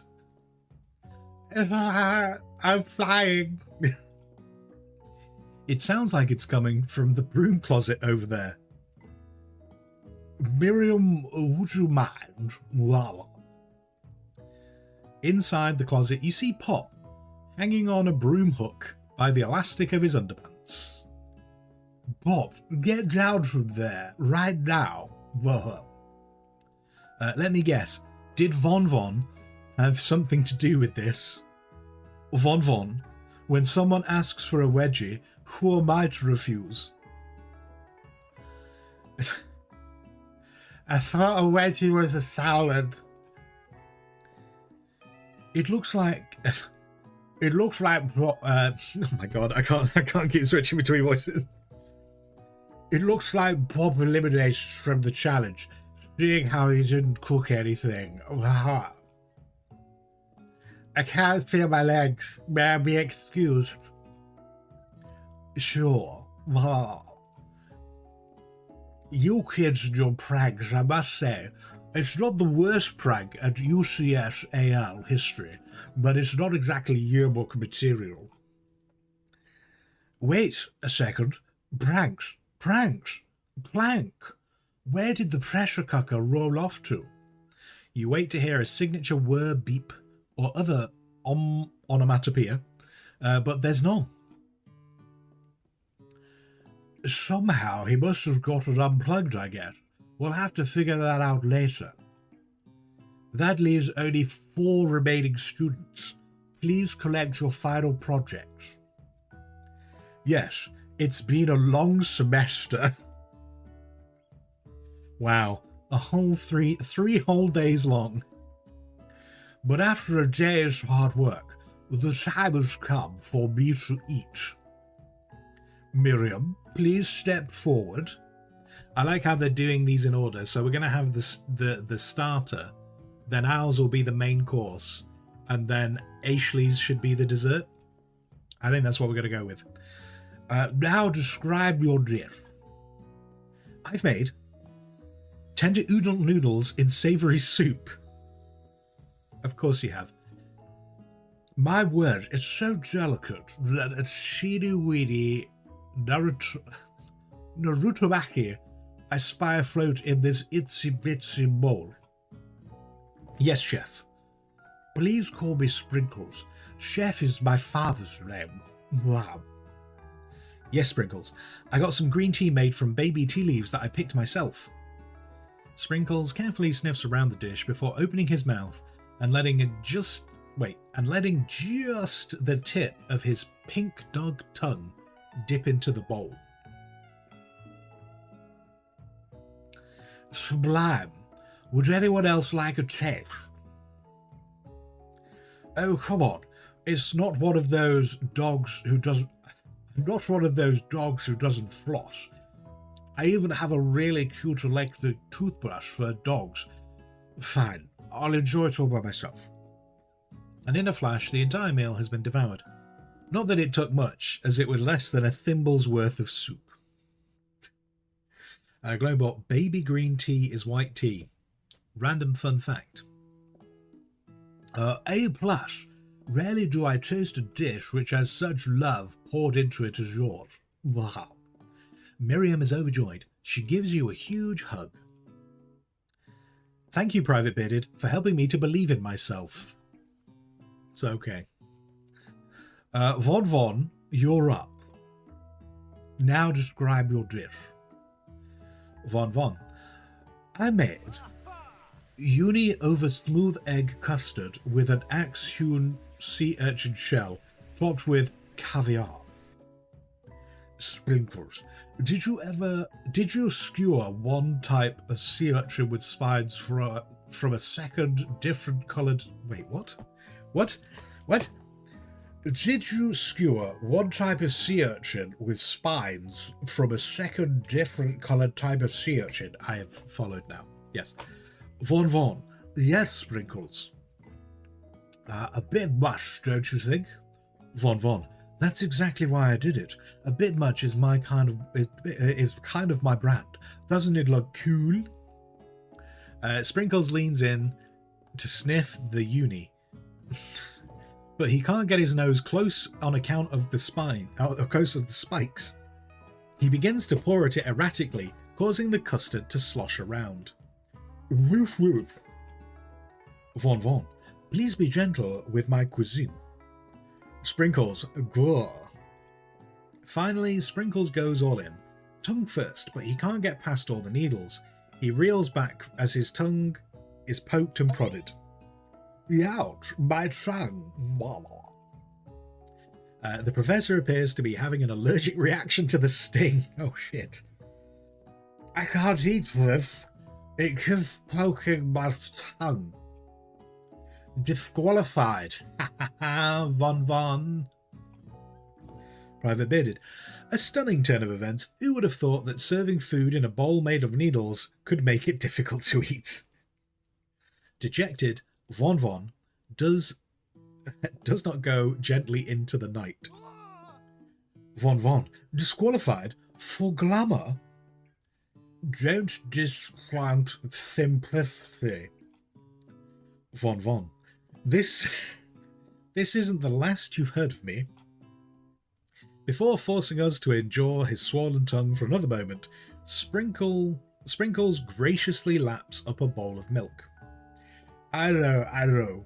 Yeah, I'm a dog and I drink milk. Get over it. Sometimes it helps calm my agitated tongue. Next student, Ashley. It's time to step up. Now, describe your dish. Voila. Ashley, I made orange blossom Turkish delight with a light rosewater syrup, topped with French meringue and connected by sugar glass. That actually doesn't sound too bad. Indeed, I'm quite delightful. However, I'd ask you to please refrain from eating it or attempting to taste it in any way. It's very fragile, meant to be a display piece. Don't eat the food at a cooking school. Ashley. Got toast in your ears or something, Private Bearded? I told you, it's a display piece. Sprinkles. Ashley, I must say it is beautiful. However, this is a cooking competition at a cooking school. Yeah, which is why I cooked, and did an extremely good job cooking too. I didn't realise that we were having an eating exam. It's very rude. If I wanted to be judged on eating, I'd go to the College of Eating, School for the Hungry. Sprinkles says nothing. I suppose you could smell it if you're absolutely insisted, but I don't breathe too hard. You might disrupt the sugar spiral. Can we not choose games with too much talking next time? Can we choose games with less talking? Sprinkles. If your food can't be eaten, it cannot be judged. You are disqualified. Rage overtakes Ashley, and she finally cannot keep her two-faced routine up. Ashley, You very angry face. You wouldn't know the high end of cuisine if it cooked you. And with that, Ashley storms off to rededicate herself to being the best, but first time without being shackled. Wait, hang on, wait, what? And with that, Ashley storms off to rededicate herself to being the best, but this time without being shackled by trying to be fake nice and liked by everyone. Ashley, this isn't the last you've heard of me either. And she's gone. Sprinkles, if this class gets much smaller, we'll be teaching ourselves. You and Colonel Sanders, the final cooks, step up together. Two chefs. What began as a bowl of delicious mac and cheese has become something else. He examines it closely, sniffing and eyeing the bowl. Uh-oh, I don't have a good feeling about this. From somewhere in the room, a literal drum roll plays. Just when I thought I'd seen everything in this kitchen, you've given me this thing. Wow. It completely blown me away. In my 49 dog years of life, I have never tasted anything so delicious and perfectly balanced. It's so delicious, in fact, that everyone passes the class. No, what? People got disqualified. You pass, and you pass, and you can pass. Sprinkles has turned into Oprah. Everyone gathers around and partakes of the mac and cheese bowl. They all seem to transcend this reality into another dimension. You win. Together, you and Colonel Sanders have made a new menu item. The new menu item is so impressive that even Von and Ashley are drawn back in by its magnetic fragrance. When they gaze upon your mac and cheese bowl, they admit that you are indeed an excellent chef. Sprinkles declares that you have passed. Everyone has passed. There were supposed to be more battles, but come on, how could they be better? How could they be better than this one? Now that the school year is complete and everyone is... Oh my god, do we get to dance with Colonel Sanders? And everyone has graduated, the students return for one last assignment, to get their groove on. The cafeteria has been completely redecorated in order to serve as a site of the school's graduation dance. Compared to the massive high-tech cooking arena, the humble decor seems downright cute and cozy. The CJ dog is in the house. Ow, ow, ooh. You knew that Sprinkles was a master chef, but also a world-renowned turntablist. Who says you can't teach an old dog new tricks?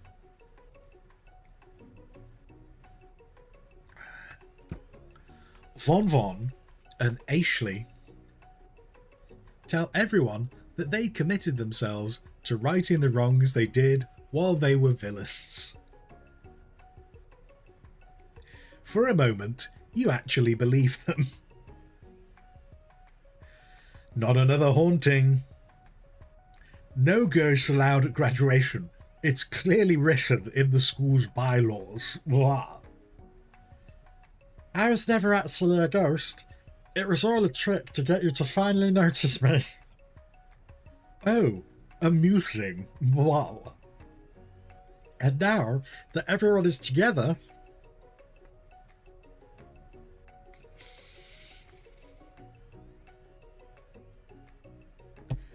It's the Spork Monster.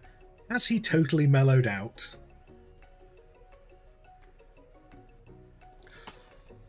Everyone, the Spork Monster is no more. From here on out, I prefer that everyone refers to me by my new name, Assy Monster. Push bearded, you're almost done. Yeah. Yeah. We're nearly there. I've only got to do all these voices for, like, hopefully 5 minutes. Oh. Student tries to finish what he had to say, but everyone is now wrapped up talking to Spork. Sorry, party monster. Dejected, student walks off. Maybe things didn't work out for Miriam romantically, but she found the love in her cooking, and you know she's gonna do great. A red carpet rolls out across the floor of the ballroom. It's like a Hollywood movie premiere. Who could command such an entrance? It's either Pop or Colonel Sanders, and I actually don't know which. It's Pop. He's arrived late at the dance, but apparently for a good reason. Walking the carpet, you see perched atop his dirty chef's hat a crown. Welcome back, Pop. You know, I know you weren't able to complete the final exam and accept your diploma, so we had it mailed directly to your father. We figured it was the least we could do for the school's dean. Oh my god, he's defected to Burger King. Thumbs, fantastic. Oh, and Goldpoke, you have arrived so late. You have arrived so late, Goldpoke.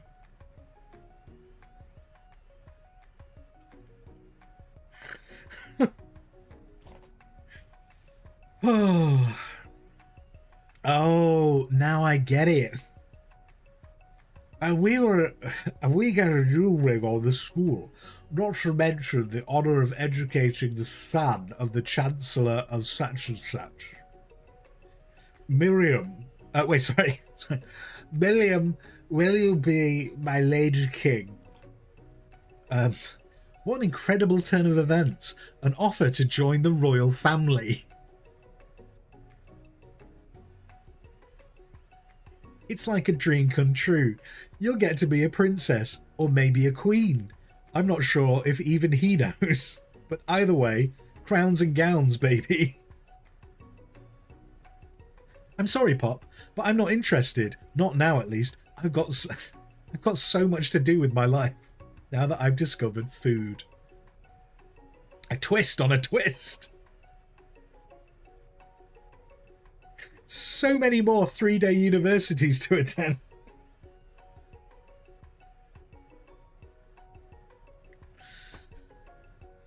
Are there more 3-day... I don't know if I want to tempt fate, but are there more 3-day university games? So many tiny foods to meticulously sculpt and then watch get accidentally blown away in a single sneeze. Okie dokie. The music at the dance is uninterrupted by the sound of sparking and electrical hissing. It's Clank, who has arrived late to the dance. Now that I have graduated, I can reveal my truth. Whoa, he's still doing the talking thing. I am Clank, and I am not of this earth. I am actually from a faraway planet in another dimension. What? What? I actually feel like I knew this one the whole time. I feel like I knew this the whole time. Of course you did. Now that I have learned the ways of your kind, I must return. A portal opens up and Clank disappears through it.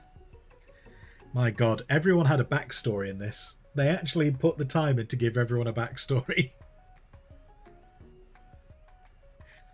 Finally, Colonel Sanders arrives. Do you know what? Goldpoke, are you Colonel Sanders? Because Colonel Sanders arrives after all the bullshit. We found out Goldpoke's secret identity. Okay, Colonel Sanders. Oh my god. That's incredible. Howdy, classmates. Just like the first day you met him, he has come prepared to feed the entire class. However, it's not enough just to give them a bucket of chicken. This time, it's a full meal. I didn't get to be the most famous chicken man in the history of chicken on the man. And man, wait, what? Wait, I didn't get to be the most famous chicken man in history of chicken and man by not reminding people to go out and buy my chicken.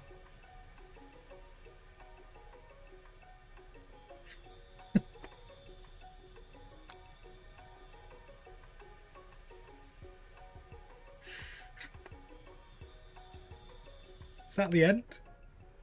No, it's not the end. Shit. I was really hoping that was the end. I was really hoping that was the end.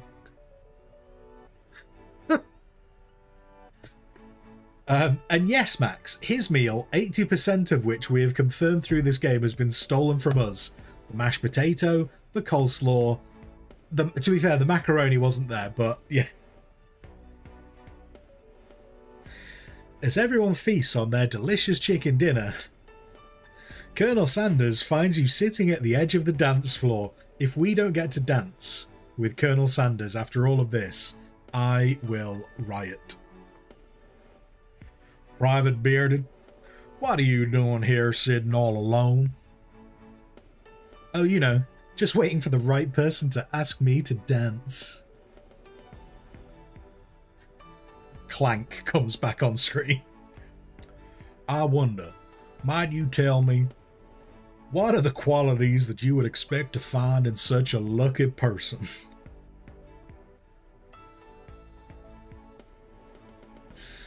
Hello.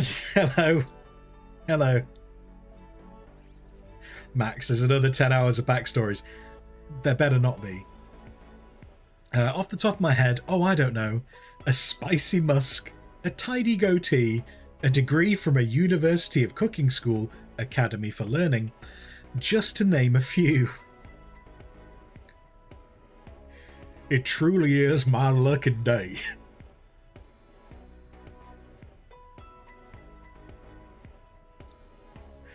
Would you dance with me? Yes, I would love to. As you glide across the dance floor, hand in hand with Colonel Sanders, the future stretches out in front of you. And once my 100th franchise is up and running, I'll be ready to take a day off. And I'll be so glad to spend it together with you, Private Bearded. How sweet. We'll work together and play together. Colonel Sanders stops dead in his tracks. Work together? Well, I think this is something I'll just need to do by myself. What have we been doing for this entire game? He's been stealing my recipes, and now he's going off to say he's doing it on his own. But who will help you run your restaurants? I don't believe I need help. Besides, based on your time at the school here, do you really think that running restaurants is the best path forward? Could it be you found a love connection but failed to earn Colonel Sanders' respect as a chef?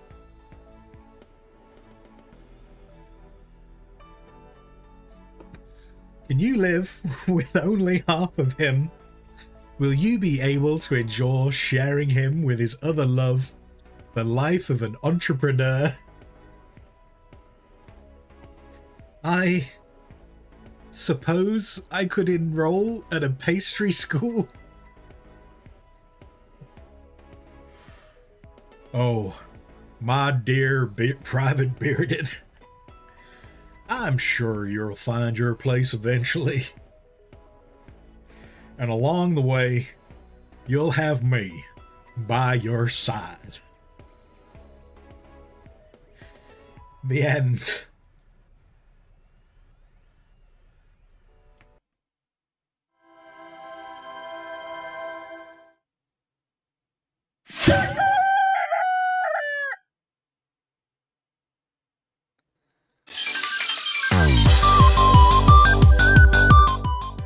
It's gone so loud again.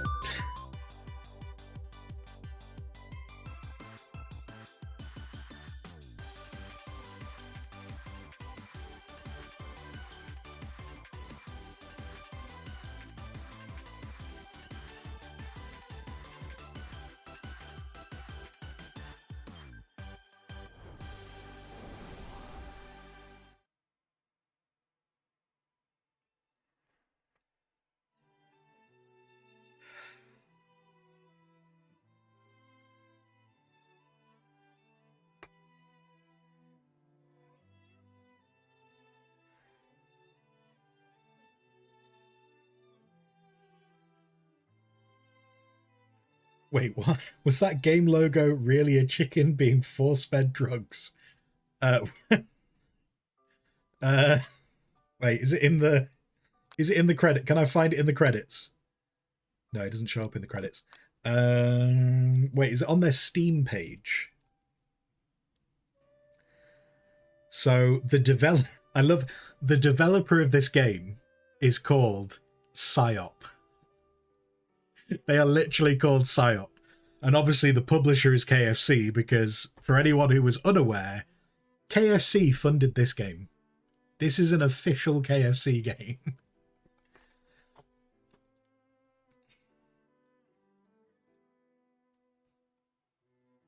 Oh, and to answer your question, yes. That's the wrong screen. Why are we not getting... Why are you not showing up on the screen? Which screen do you think you're showing?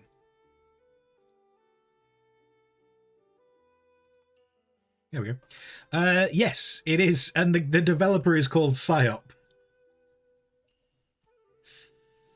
What else have they made?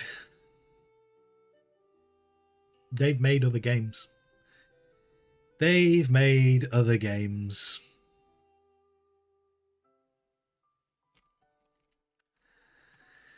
So yeah, it is a chicken being fed something.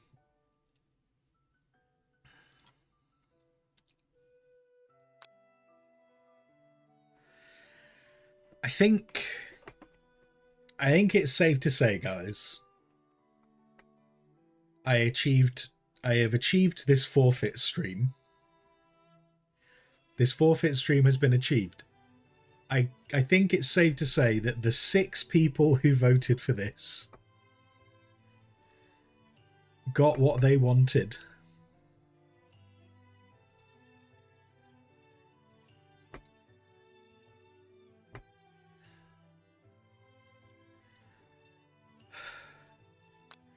I'm exhausted. I am exhausted for having to do voices for so long through that entire game.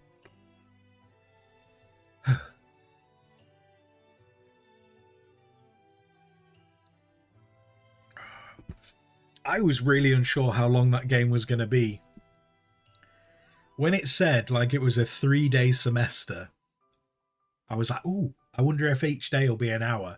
And then when the first day was like an hour and 40 minutes, I was like, So thankfully, the second 2 days were a lot quicker.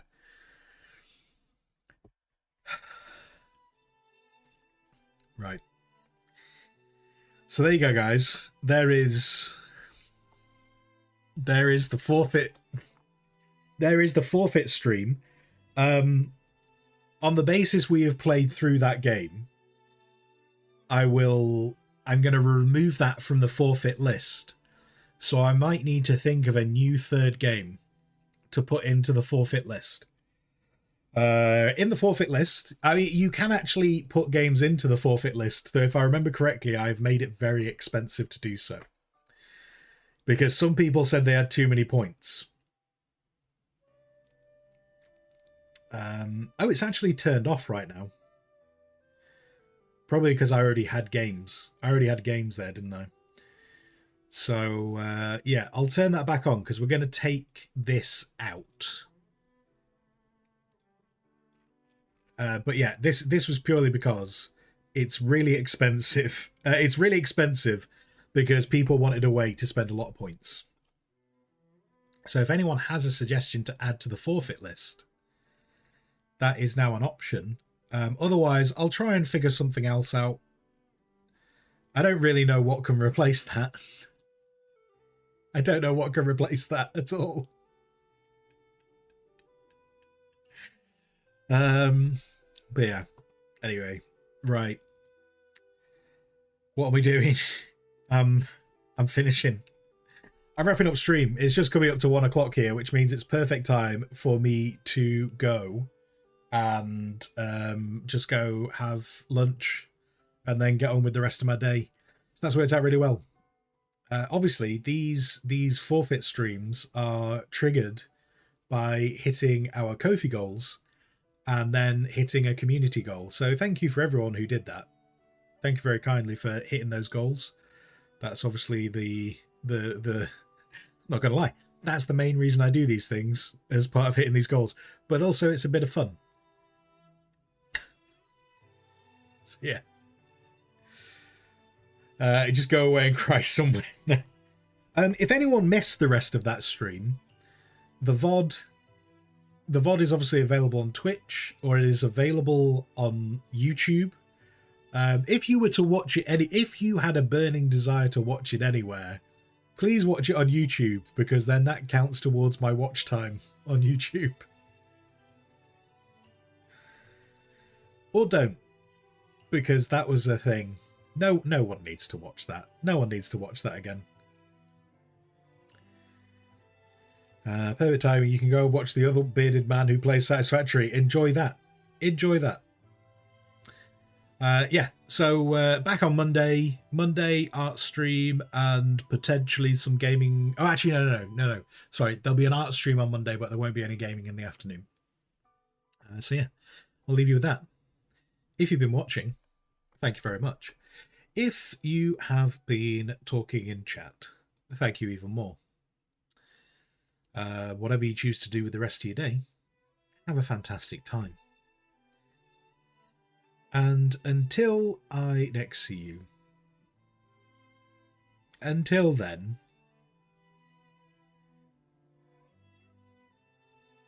goodbye.